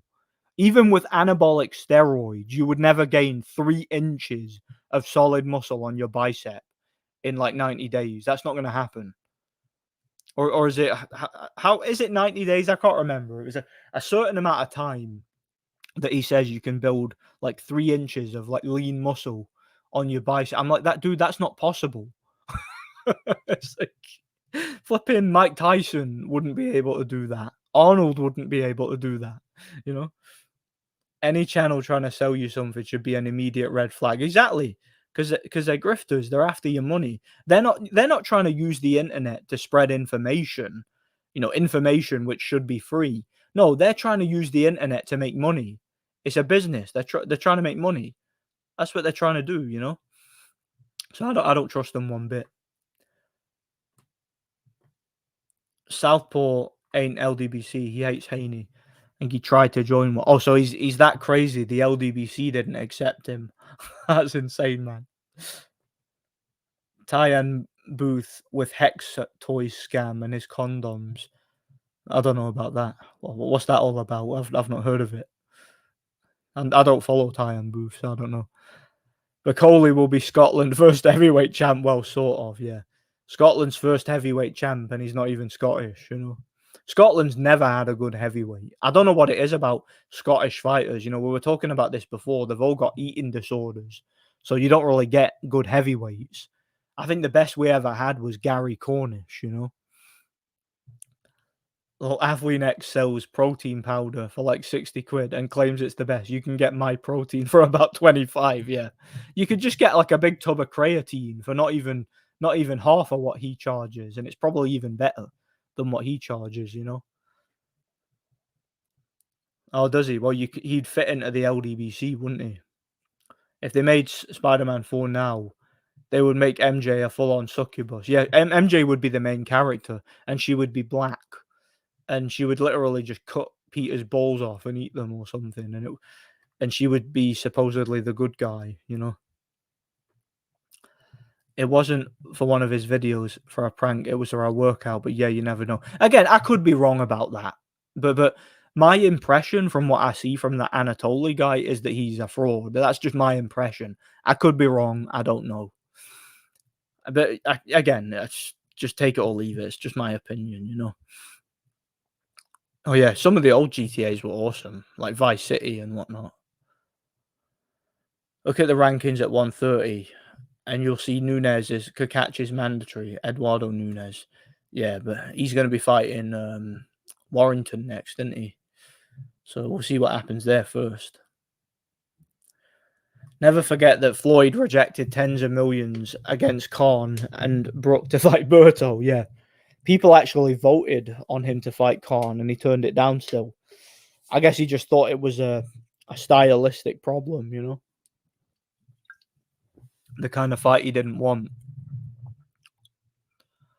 I personally believe Porter's egotistical dad pulled Porter out as a power move. I think Porter could have made it 12 rounds. Of course he would have. He wasn't even hurt. It was a flash knockdown. He was winning the fight prior to that. And his dad threw in the towel. And then in the post-fight interview or sometime after, his dad literally said, I decided to pull him out during the training camp. So essentially he admitted it was a fixed fight. He flat out admitted it, you know? Kendall Holt in Fight Night games really scraping the bottom of the barrel. Robert Guerrero, Sergio Mora, Jesse James Leha, yeah. They also had what was his name? That Finnish guy, the European champion, the guy Matthew Macklin stopped in the first round. Amina Sakainen, that guy. They had him. They had Malignaggi, Paulie Malignaggi. They had Victor Ortiz. I mean, they had such like low level fighters in that game, you know, or in some of the games. Yeah, Khan might have been too fast for Mayweather, you know, tall guy, great hand speed, great footwork. Could have been a problem, you know. Yeah, Crawford is kind of boring. I'd say he's more of his story and his personality is more boring than his fights. And his fights are just dodgy, you know. He's got loaded gloves. His opponents are all drained. It's just boring to really follow his career because you know it's all set up, you know. Fight Night also didn't have guys like Martinez, Ward, Froch, Kessler, Sturm. Yeah, you would think that they had those guys because those guys were kind of at the top of their game when that game came out, the last Fight Night. So you'd think they'd be on it, but nah, they weren't for some reason. Yeah, Gallotta lacked courage. So does Dubois. You know, it's a situation where who would quit first, you know. An interesting detail about the third Spider-Man film is that his university professor, Dr. Connors, loses an arm, but they never explain why. They were going to expand on this in 4 as the villain. Yeah, they were. They were going to have the Lizard in the 4th movie. That's been confirmed. They were also going to have Vulture. He was going to be involved too, or so I've heard.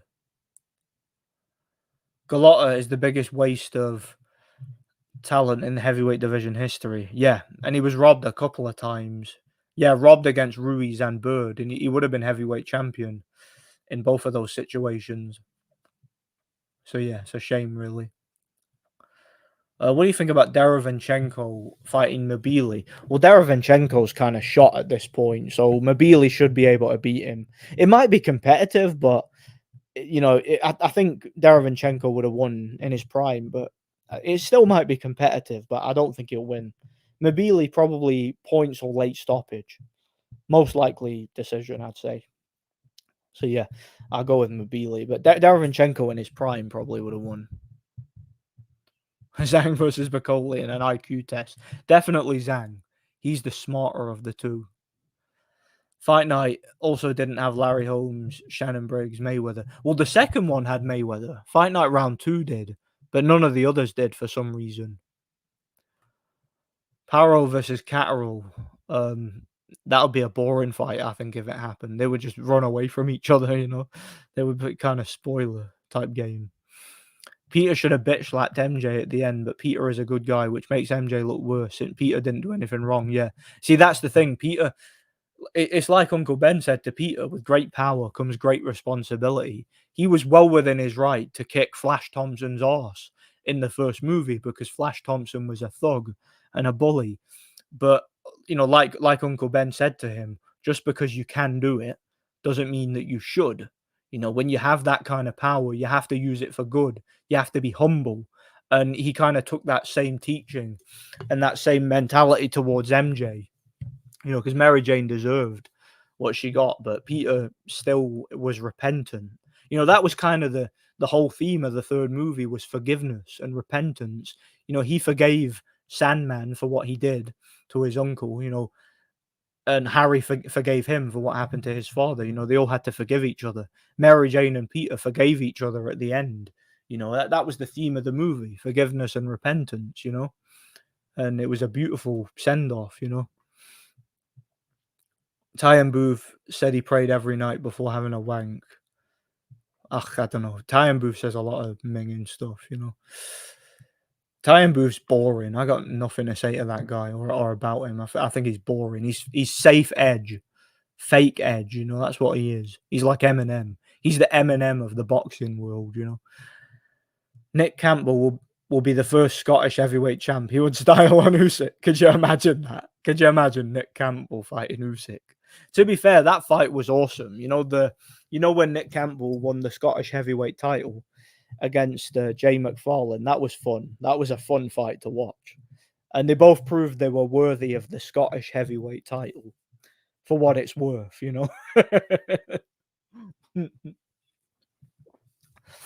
But yeah, Nick Campbell, right now, he probably is the best active Scottish heavyweight at the moment, which isn't saying much, but is what it is. Crawford's nickname is Bud because when he was growing up, no one remembered him. Yeah, no one will probably remember him nowadays anyway. Best Uncle Ben. What did I say Uncle Ben for? I had Uncle Ben on my mind there. Best underrated fights in boxing. Well, my favourite fight to watch is, what do you call it?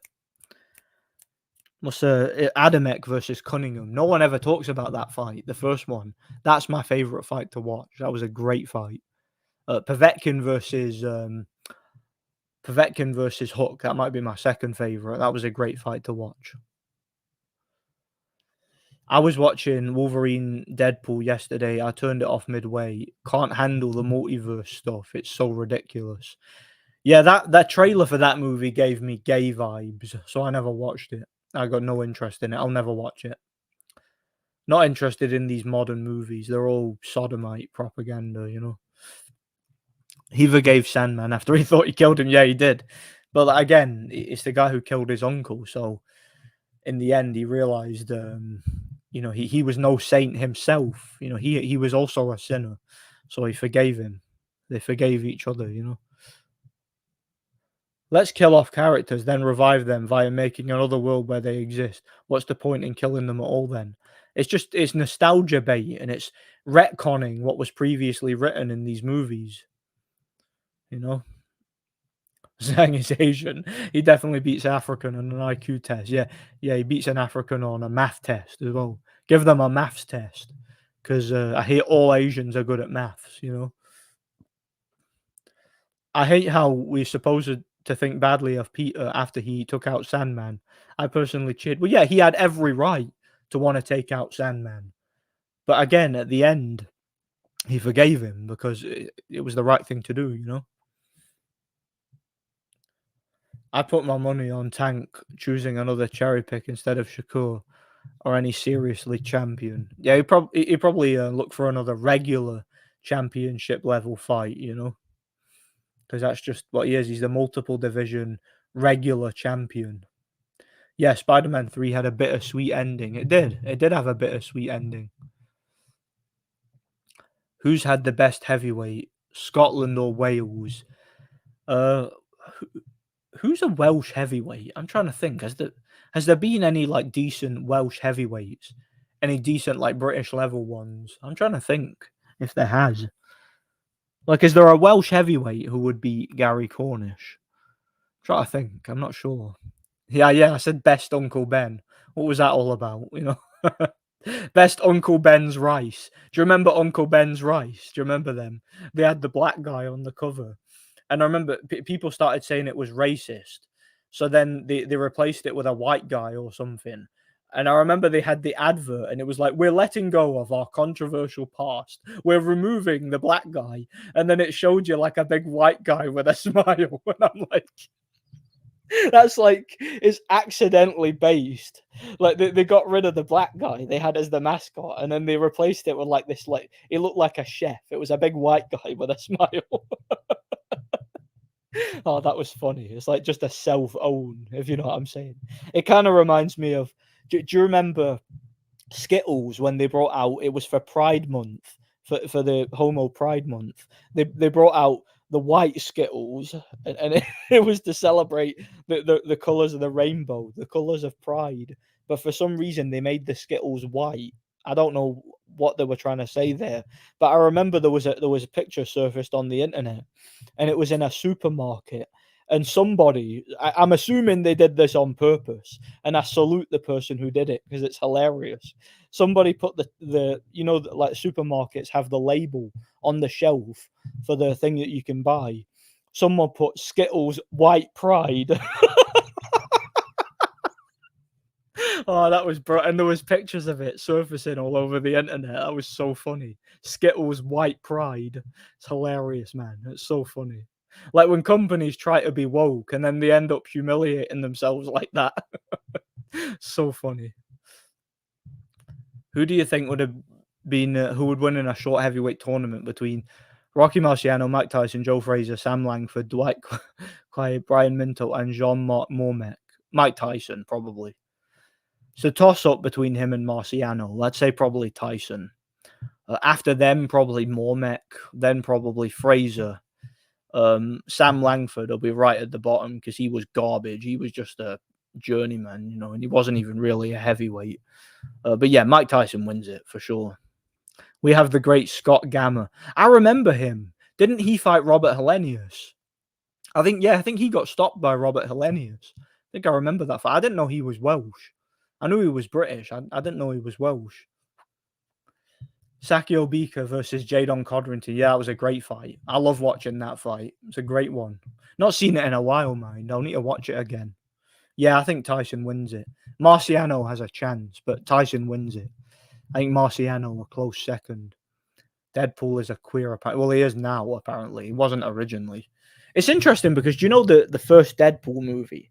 If any of you guys saw that movie in cinema, I can't seem to find footage of it anywhere, right? There was a scene in that movie, the first Deadpool. There was a scene originally in cinema where he said, "I'm not gay." Like he looks at the camera and says, "I'm not gay." Now that scene seems to have disappeared. It's not on the DVD release of the movie or on the streaming versions of the movie. It seems to have completely vanished from existence and has become it's become lost media. I think they've actually like it's a situation where it's like, did the scene really exist? Or did they actually edit the scene out and try to pretend like it didn't exist? It's weird. I don't know if any of you guys saw it in cinema. Do you remember that? I didn't watch Logan. I had no interest in it. It's funny when Bud fanboys get so annoyed when they see Inoue is ranked first pound for pound. How can they even how they even dare to compare? Yeah, how is Crawford even close to the level of Inoue or Usyk? It's you'd have to be stupid or biased to even think he was. Would Inoue or Usyk struggle with a guy who was 10-0-1 and whose best victory was Magomed Kurbanov? I don't think so.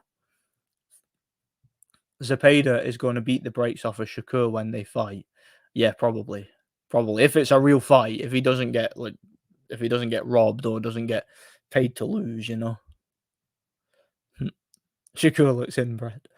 Nigel Farage came out against the White Riots. You were right about him. Yeah, Nigel Farage is a Tory. I've been saying it for a long time now. He's a Tory, and he's used to essentially get the working class to follow some upstart party, whether it be UKIP or the Brexit Party or Reform Party or whatever. And then when it's all said and done, he abandons the party and goes back to supporting the Tories and brings all the voters along with him because it's a cult of personality. They all follow him, and yeah, he's essentially a government agent. That's what he is. And it's interesting because those riots, I was going to go to one of them, not to do anything or to cause any trouble, but just to take videos and observe and report on it. But I'm not going to do that. And the reason why, I've heard from some pretty credible sources that those riots are a trap. Essentially, what's happened is Tommy Robinson and his handlers in the government are setting those riots up. They're clearing out businesses and certain areas, and the police are specifically setting up locations so that they can stage media events. And they've got a bunch of plants, a bunch of feds, a bunch of agent provocateurs, a bunch of renter crowds, and there's going to be controlled violence. Like they're gonna like petrol bomb certain buildings, and they're gonna loot certain like businesses. And basically, put it this way: does anybody else find it suspicious how Antifa just disappeared all of a sudden? Antifa and BLM and all these other big like leftist rioting organizations. Isn't it weird how they don't exist anymore? They haven't come out in force to combat these supposed far right riots that are taking place. It's because it's the same people, right? There's literal. I suspect there's people who are involved in these Antifa riots who are now rioting for Tommy Robinson, and and and are now part of these because again they're government plants, agent provocateurs. And I've seen videos of certain individuals who look very suspicious. Like there was a video of one guy where you can see him like gesturing, making hand symbols as if he's signaling to the police, like he's ready, he's in position and he's ready to start something. And then there was a photograph of him came out standing next to Tommy Robinson. So this guy knows Tommy Robinson, like he's affiliated with him in some way, I suspect. And basically, the guy's essentially a plant, right? He's a government plant who's there to start trouble. He's an agent provocateur. And the thing with these agent provocateurs is they're the ones who kick off the violence. They'll do something to get the crowd riled up, to start the trouble. And then what will happen is people like myself who would go there to observe and report, we would get caught on CCTV, and then we would get arrested for enticing violence. And we would be like, basically, if you go there and you're not one of the agent provocateurs, you're just a member of the public who decided to join in, you'll be arrested, you'll be exposed, you'll lose your job, you'll essentially lose your freedoms and everything. It's a trap. That's what these riots are. They're literally a trap to trap working class people into getting outed and exposed, and to being basically put away and done away with. Essentially, that's what they are. So anybody who's listening to this is in the UK, stay well away from those riots. Don't get involved. Don't even go there to observe, because it ain't worth it. Trust me. I heard there are negotiations going for a fight between Zapata. Yeah, did I read that already? Yeah, I think Zapata wins if it's real. The Skittles were all white because you need to treat every sexuality equally. Yeah. They always get so angry when they see Inoue above Crawford, even Inoue and Usyk are comfortably above him. Yeah, they're well above him. I mean, Lomachenko, Chocolatito, like there's so many fighters that should be above Crawford. He's nowhere near as good as advertised. Nowhere near. Lost media. Yeah, certain things become lost media. Beterbiev is extremely underrated when it comes to pound for pound. Yeah, Beterbiev's definitely in there. I'd say he's at least top 5, at least. John McDermott versus Johnny Fisher. That's a hard fight actually. Like John McDermott had great stamina for a big fat guy. He could throw punches for 12 rounds if need be, and he was very tough in his prime. But Johnny Fisher's probably a lot stronger, bigger puncher, better chin. I don't know, man. Maybe John McDermott on points slightly, only just, but it would be a very competitive fight while it lasted. Yeah, and the whole getting arrested for social media posts is really showing exactly that they're using these riots to trap people. They are. And they're arresting people for what they say online. It's just going to bring about more surveillance state propaganda. They're going to use it for that. Yeah, McDermott in his prime would be too experienced, maybe for this version of Johnny Fisher. I agree with that. Lopez versus Inoue, probably Inoue. Don't know if he'd stop him. Most likely on points. I think Lopez is pretty tough, and he's got good skills too. So probably Inoue on points. But it would be a great fight. It'd be a very very good one. McDermott versus Wilder, yeah. Yeah, the man who beat Fury and got robbed versus the guy who got smashed by Fury 3 times. Probably McDermott, not even kidding. In a real fight, McDermott would get inside and put a beating on Wilder and either stop him or beat him on points. McDermott had better stamina, better skills. He was the better fighter of the two by far. I'm not even kidding, he was. He also lasted longer both times than Wilder did in that second fight. I think Inoue beats everyone at 126, but Espinoza. Interesting. I like to see how Chisora versus Wilder at this point battle for the CTE championship. Yeah, that would be interesting because Chisora is so shot that you just have to touch him and he gets discombobulated so easily. But at the same time, Wilder is that shit and that weak that you could see Chisora getting inside and landing some big hooks and uppercuts. Do you know what? I would probably if I was forced to make a pick, I'd probably go with Chisora to stop Wilder late because I just think Wilder is so dejected at this point and he's been so badly exposed that Chisora would have the experience and the confidence to go in there and put a beating on him. So yeah, I would favor Chisora in that fight. It would be difficult though, and it's one I'd really have to think about. But I don't know what Wilder's that shit, and I do believe most of his fights were fixed. I genuinely believe that. So Chisora just went in there, did the same thing he did against Joe Joyce. He probably wins. I mean, I would favor Joe Joyce to beat Wilder at this stage. I think Joe Joyce would stop him. So Chisora was able to beat Joyce. Why can't he beat Wilder? Could totally see it. Could totally see it. yeah, he probably does. I mean, it's typical with Mexicans though. It's very easy to market a Mexican, particularly if they're like very aggressive and they take risks. They always get the macho Mexican crowd on board pretty easily. That's just what happens. So yeah, Crawford. Crawford's got a particular fan base where it all seems to be done on the internet. It's all sociopaths on the internet that support Crawford and not really genuine, real people. Figueroa would be tough too. Yeah, Espinoza would be a tough fight because he's basically a junior middleweight. Yeah, one of these guys who starves himself, I guess, on the week of the fight to make weight, basically. Isn't it crazy that before December of 2023, so many were picking Wilder to beat Joshua? Yeah, they were.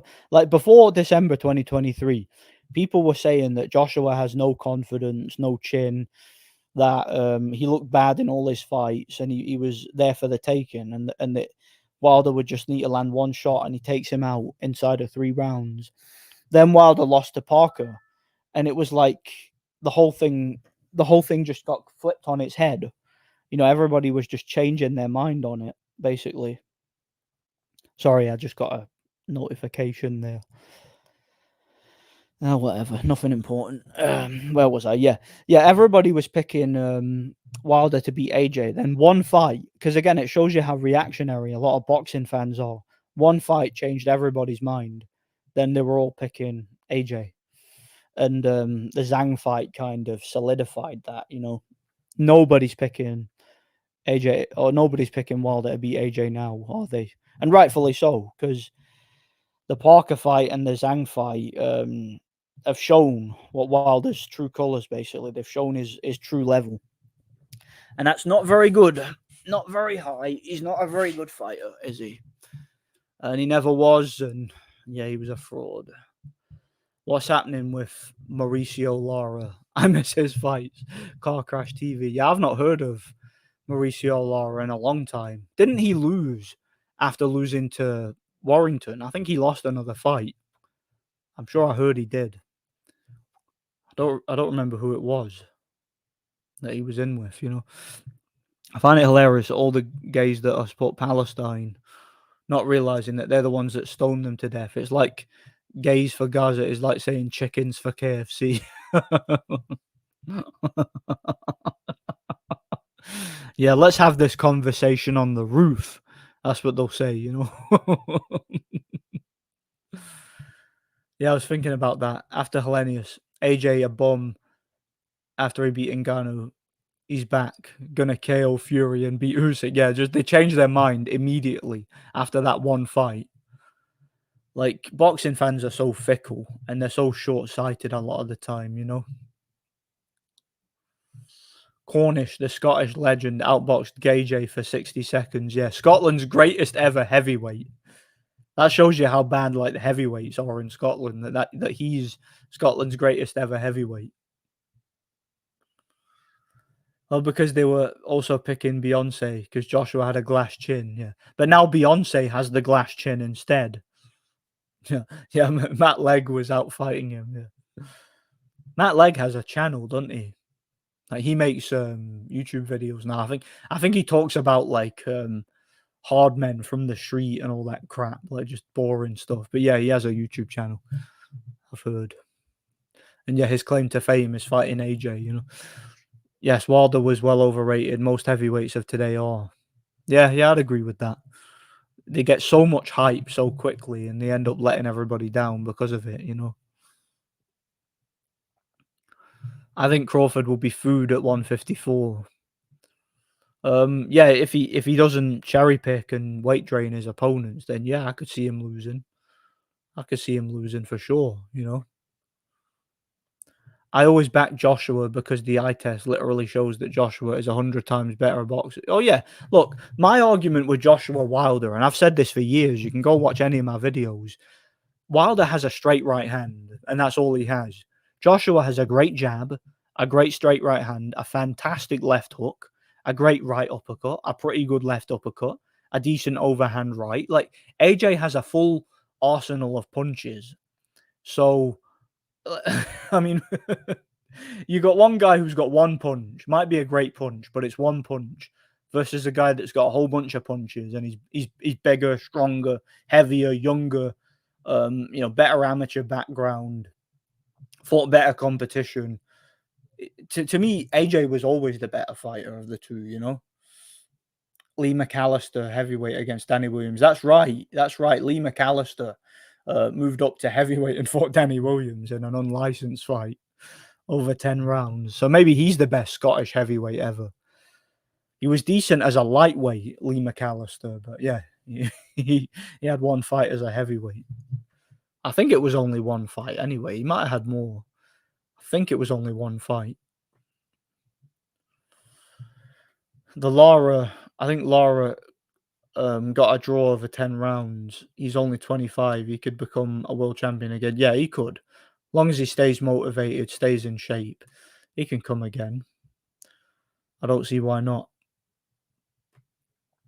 Also, it's unbelievable they bring Haney back on the pound for pound list. Did they really? Are you kidding me? Surely Haney's not on the pound for pound list. Surely not. Because that would be hilarious and just ridiculous if he was. Maybe if the Joshua who showed up for the Ruiz fought Wilder. No, even then I think he wins. Ruiz is a better fighter than Wilder.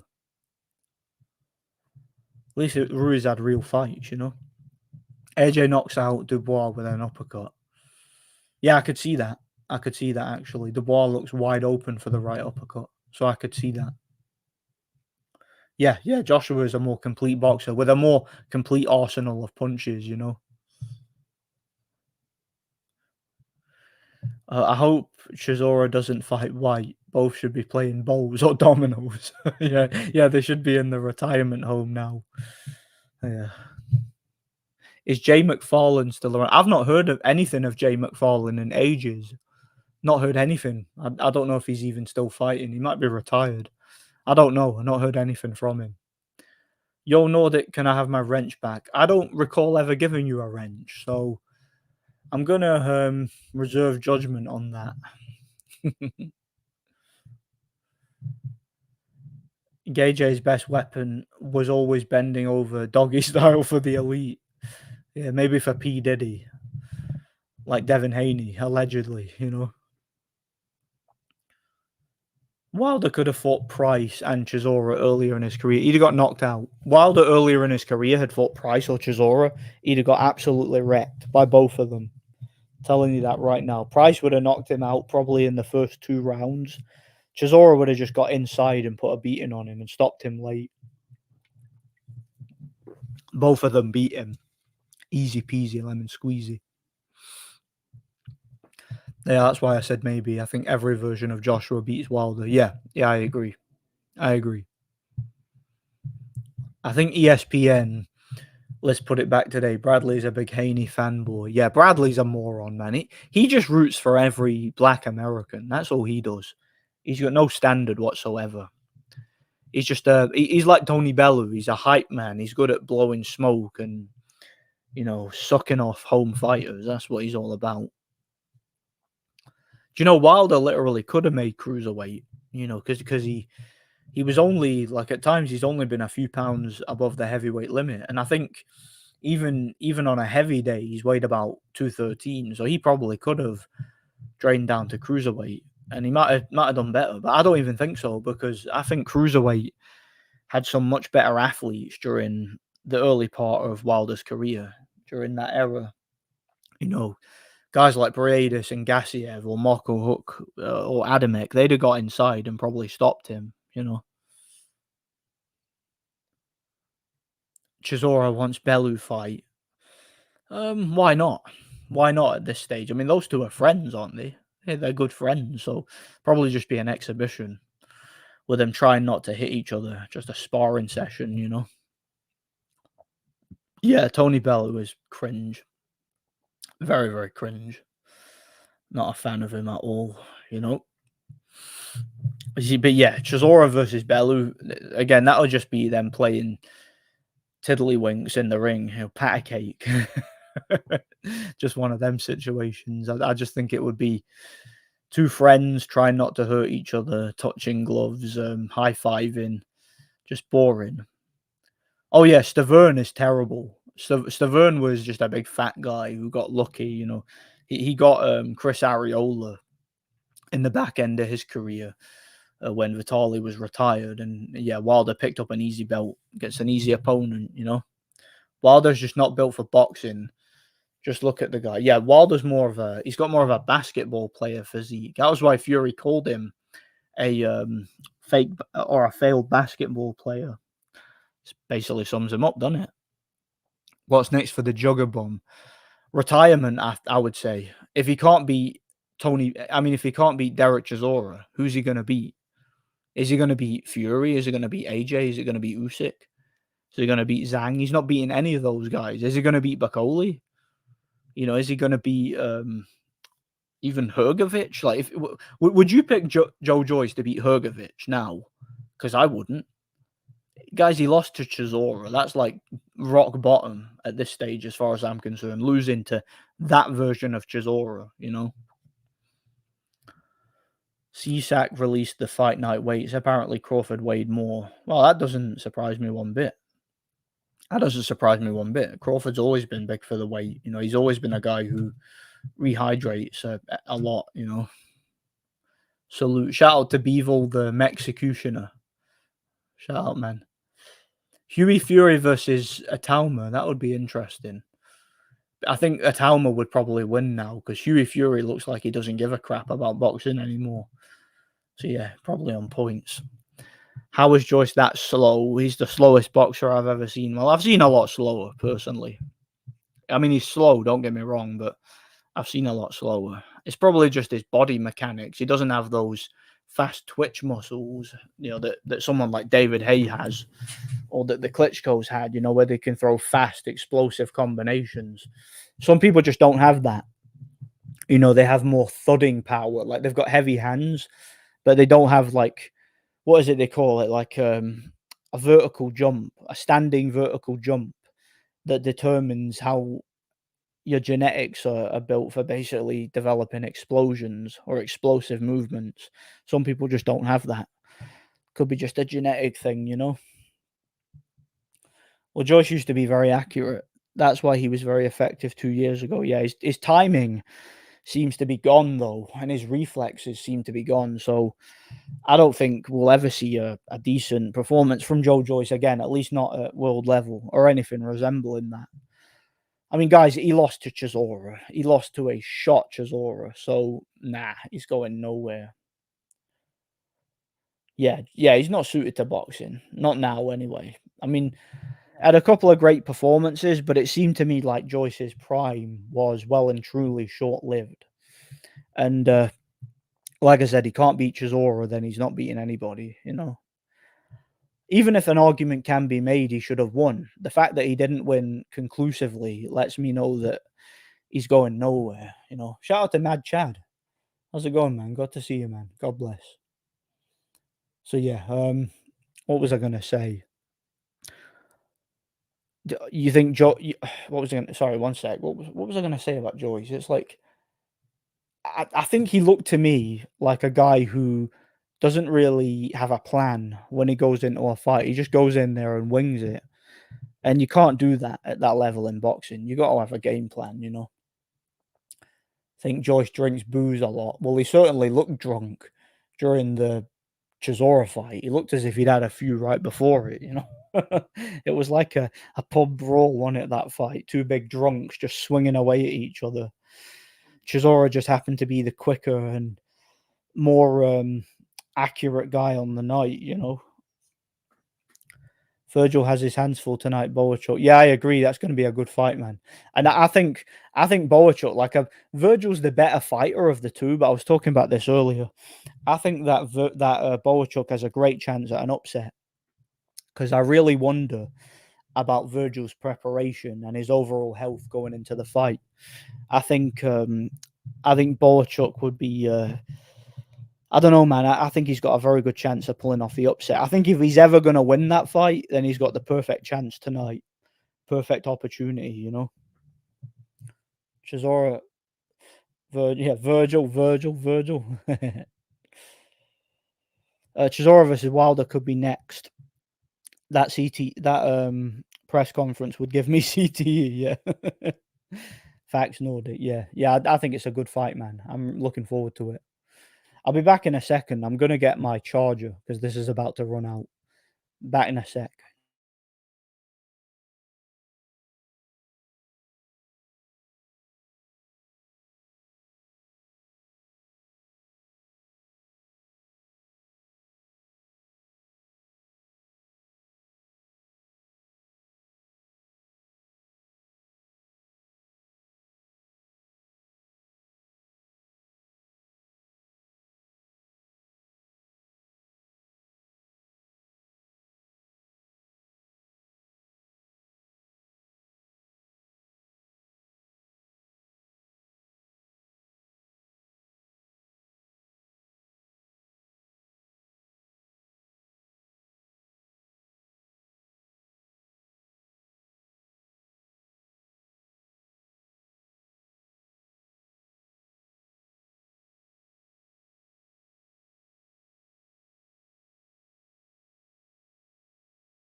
Apologies for that.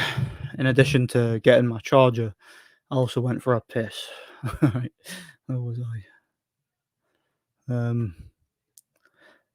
Yeah, that's where I was, wasn't it? Alright, here we are.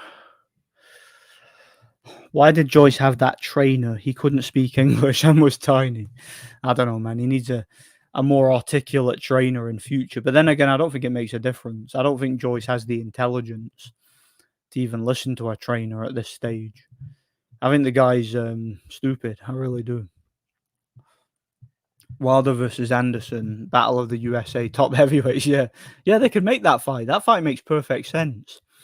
Kind of a passing of the torch. Passing of the torch. Joyce was badly managed.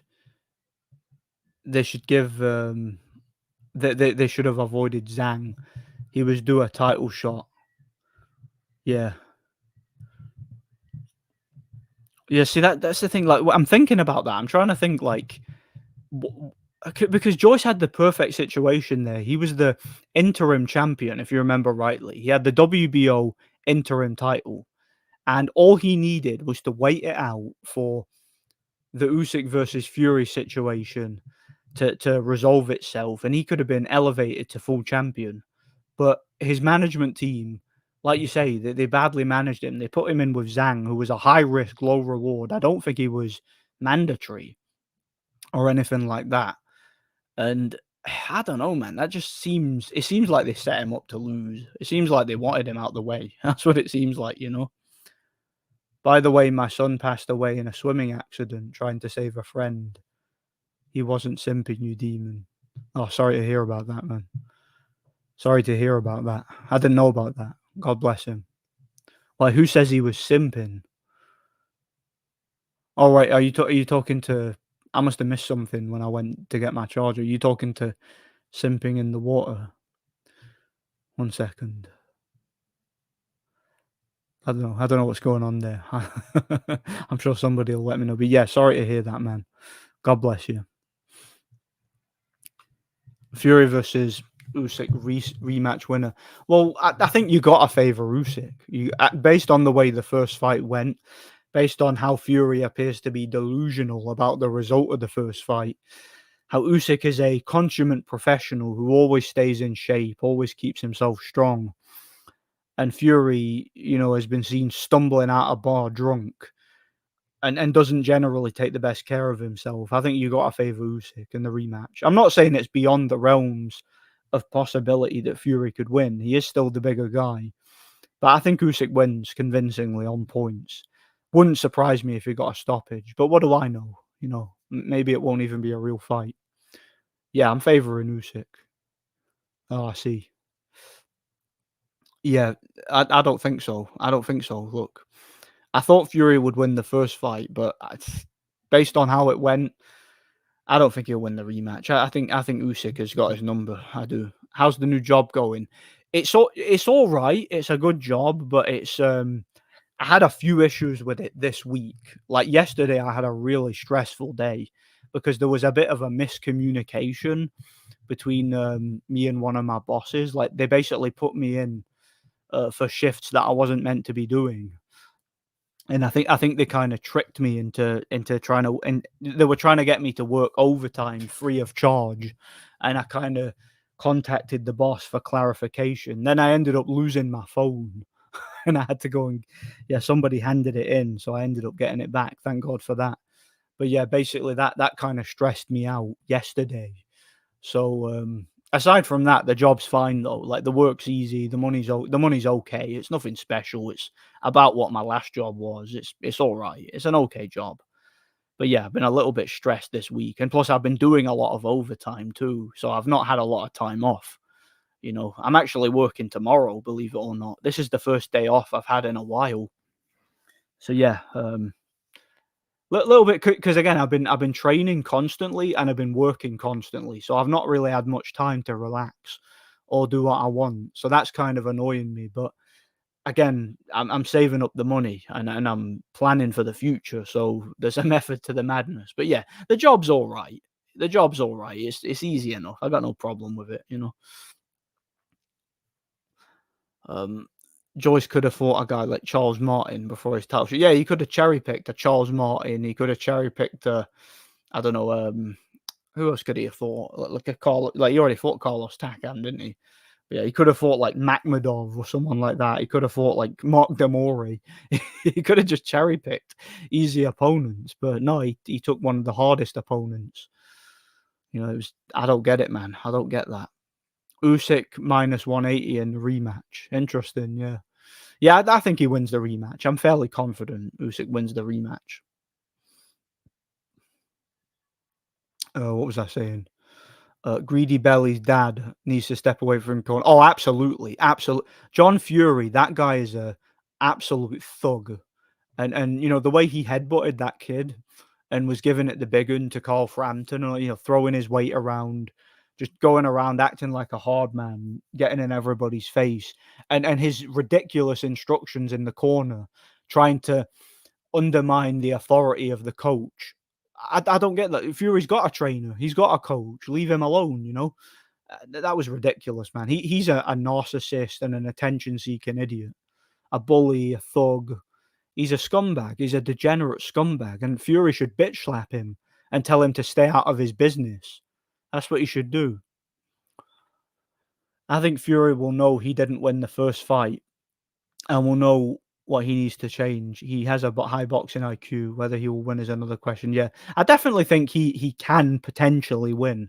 I just don't make him the favorite. I favor Usyk strongly based on how it was Usyk who made the necessary preparation and adjustments in the first fight, and Usyk showed to be even better than I thought he was. So I know better than to pick against Usyk now. You know, so I'm favoring Usyk.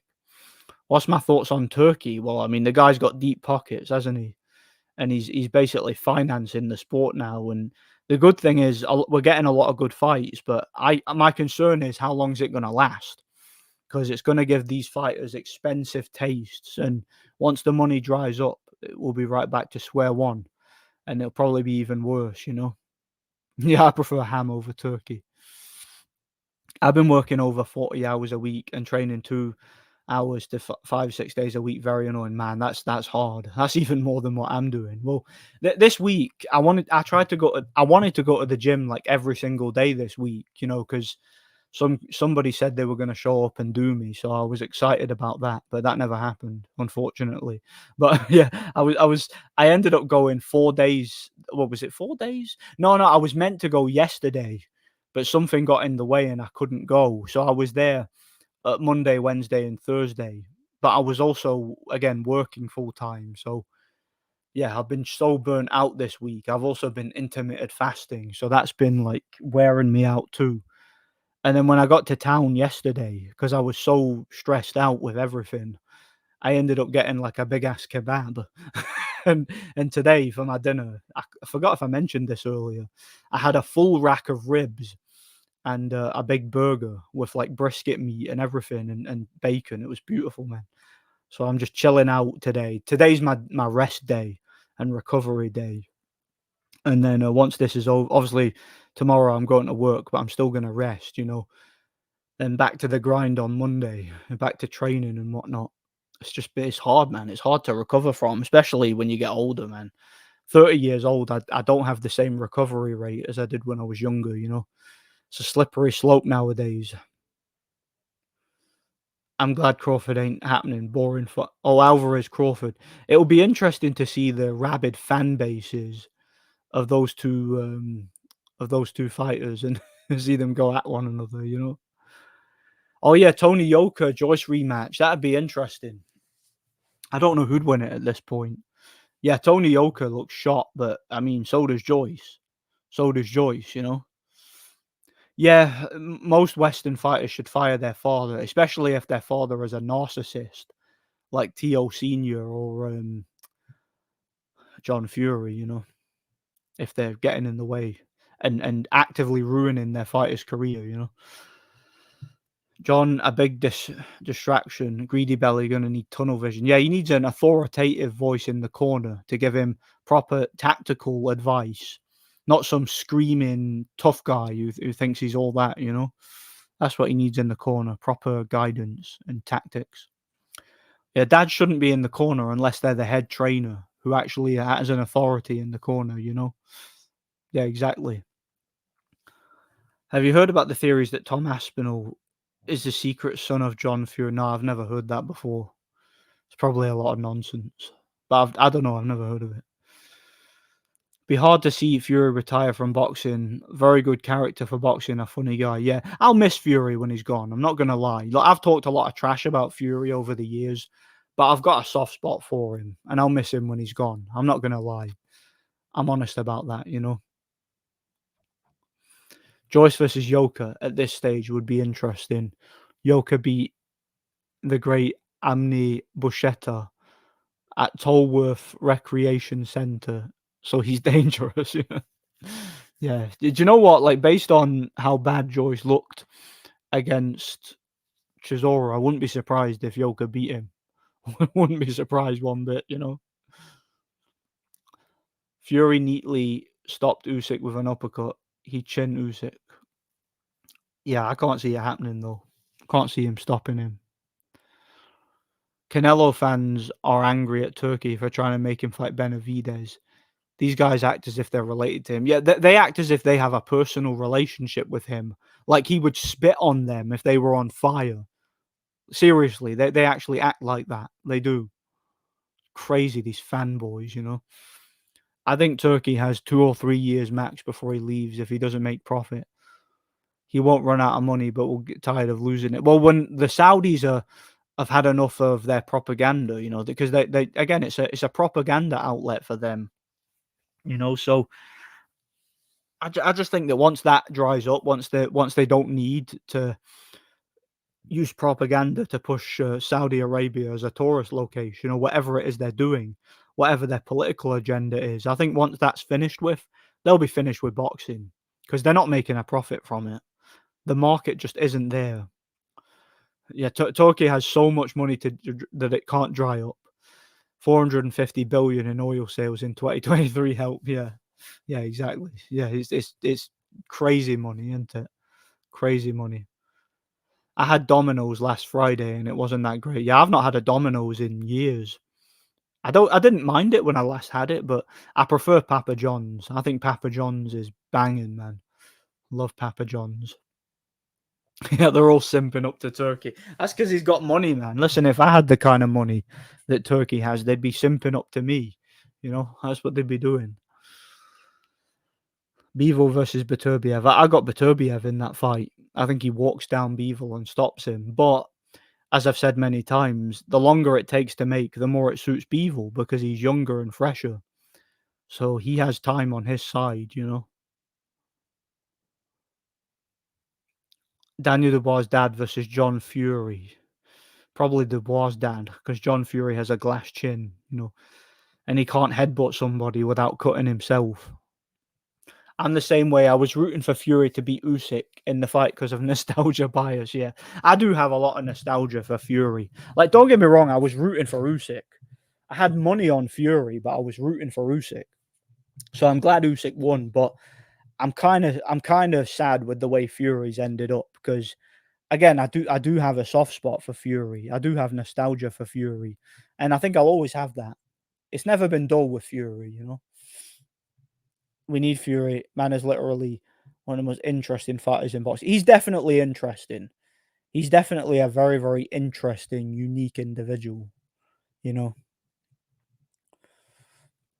the fact Turkey's putting on these mega fights and they can't make a profit is proof that boxing is simply dead. Yeah, yeah, absolutely, absolutely, yeah, and proof these fighters are overpaid. Domino's gave you food poisoning. Well, that would put you right off it. That would put you right off it, wouldn't it? His Excellency. Everyone wants a piece of the Saudi cash. I wouldn't be calling him His Excellency. I would just call him Turkey, you know? Daniel Dubois' sister spanks John Fury. It's possible. It's possible. He's got that bad a chin, you know? Steve Garber versus John Fury 3 should be the co-main event to Fury Chisora 4. Imagine that, Fury versus Chisora 4. I mean, boxing is that messed up that I could see something like that happening. I genuinely could, you know. Thoughts on the dude winning the women's gold in boxing? I could care less. I don't watch women's boxing. That's for simps and losers. I don't watch it. I mean, I'll fight that guy if he wants. Then I can say I beat a gold medalist. You know. Yeah, double assistant. He's Olympic testing. Turkey will pass away in a few years. He said himself he has major health issues and always wanted to get into boxing. Or maybe when he passes away, the money will stop coming in. What was the first fight I watched on TV? What was that again? The I seen quite. I think the first one I remember watching on TV. It might not have been the first one I actually watched, but the first one I remember watching may have been something from the Contender. Do you remember the Contender boxing series? Do you remember that? I remember they used to televise that. Wait, like the early 2000s. I remember watching some of them. Um, I remember very, very distinctly the first fight on TV I may have paid like very close attention to. I don't think it was the first fight I saw, but the first one I paid very close attention to and actually sort of studied it and got really into it. I think it was Amir Khan when he fought Michael Gomez. Do you guys remember that fight? It was on, I believe it was on ITV. No, if I can't remember exactly, it might have been ITV. I can't remember. It was on TV at some point, and I watched that fight live. I can remember that very clearly, and that was the first one I can remember watching very, very closely and paying very close attention to. I can remember that, so it may have been that. When was that? 2008 or something? 2009? Can't remember. I was very young at the time. I must have been like 14 or something. Maybe even, no, maybe a little bit older. No, no, I think I was about 14. I think I was. Oh, yeah, yeah. Pound that like button and don't forget to subscribe. Absolutely, man. Absolutely. No doubt about it. Tommy Fury is the influencer boxing champion. Yeah, he seems to be one of the better influencer boxers, doesn't he? In the build up to Fury Chisora 4, they'd be saying, it's heavyweight boxing. It only takes one punch. I hate that saying, yeah. It's a heavyweight division where anything can happen. Audley Harrison could beat anybody on a good night, you know. Oh, yeah, Jalalov went back in the amateurs. He fought for gold again. Yeah, I don't see the point. Why is he not fighting professionally? He can make so much more money, you know. Yeah, Froch versus Pascal, that was on ITV. It was, yeah. Yeah, that was a big one. I remember Froch versus Taylor was also on ITV. I remember that. I remember watching some of Darren Barker's fights and some of Tyson Fury's fights. They fought on some of the same cards on ITV. I remember that. I think mine was Mayweather Pacquiao well before I got into boxing. Yeah, so you got into boxing sort of the mid 2000s then. Oh, sorry, the mid 2010s. You got into boxing then. I was a young little kid. Yeah, see, I was very young when I watched like those Amir Khan fights and whatnot, and Fury fights and Darren Barker fights. You know, I remember watching Fury. I think he fought Matthew Ellis. That was the first Fury fight that I actually paid attention to. The one where he fought Matthew Ellis. I can remember that. That was quite interesting. And I think that was on the undercard of one of Barker. Or it was either the undercard of a Darren Barker fight, or was it on the same card as John O'Donnell versus Craig Watson? I forget what card that was on. It was on some one of those cards, you know. It was one of those Hennessy cards that was on ITV.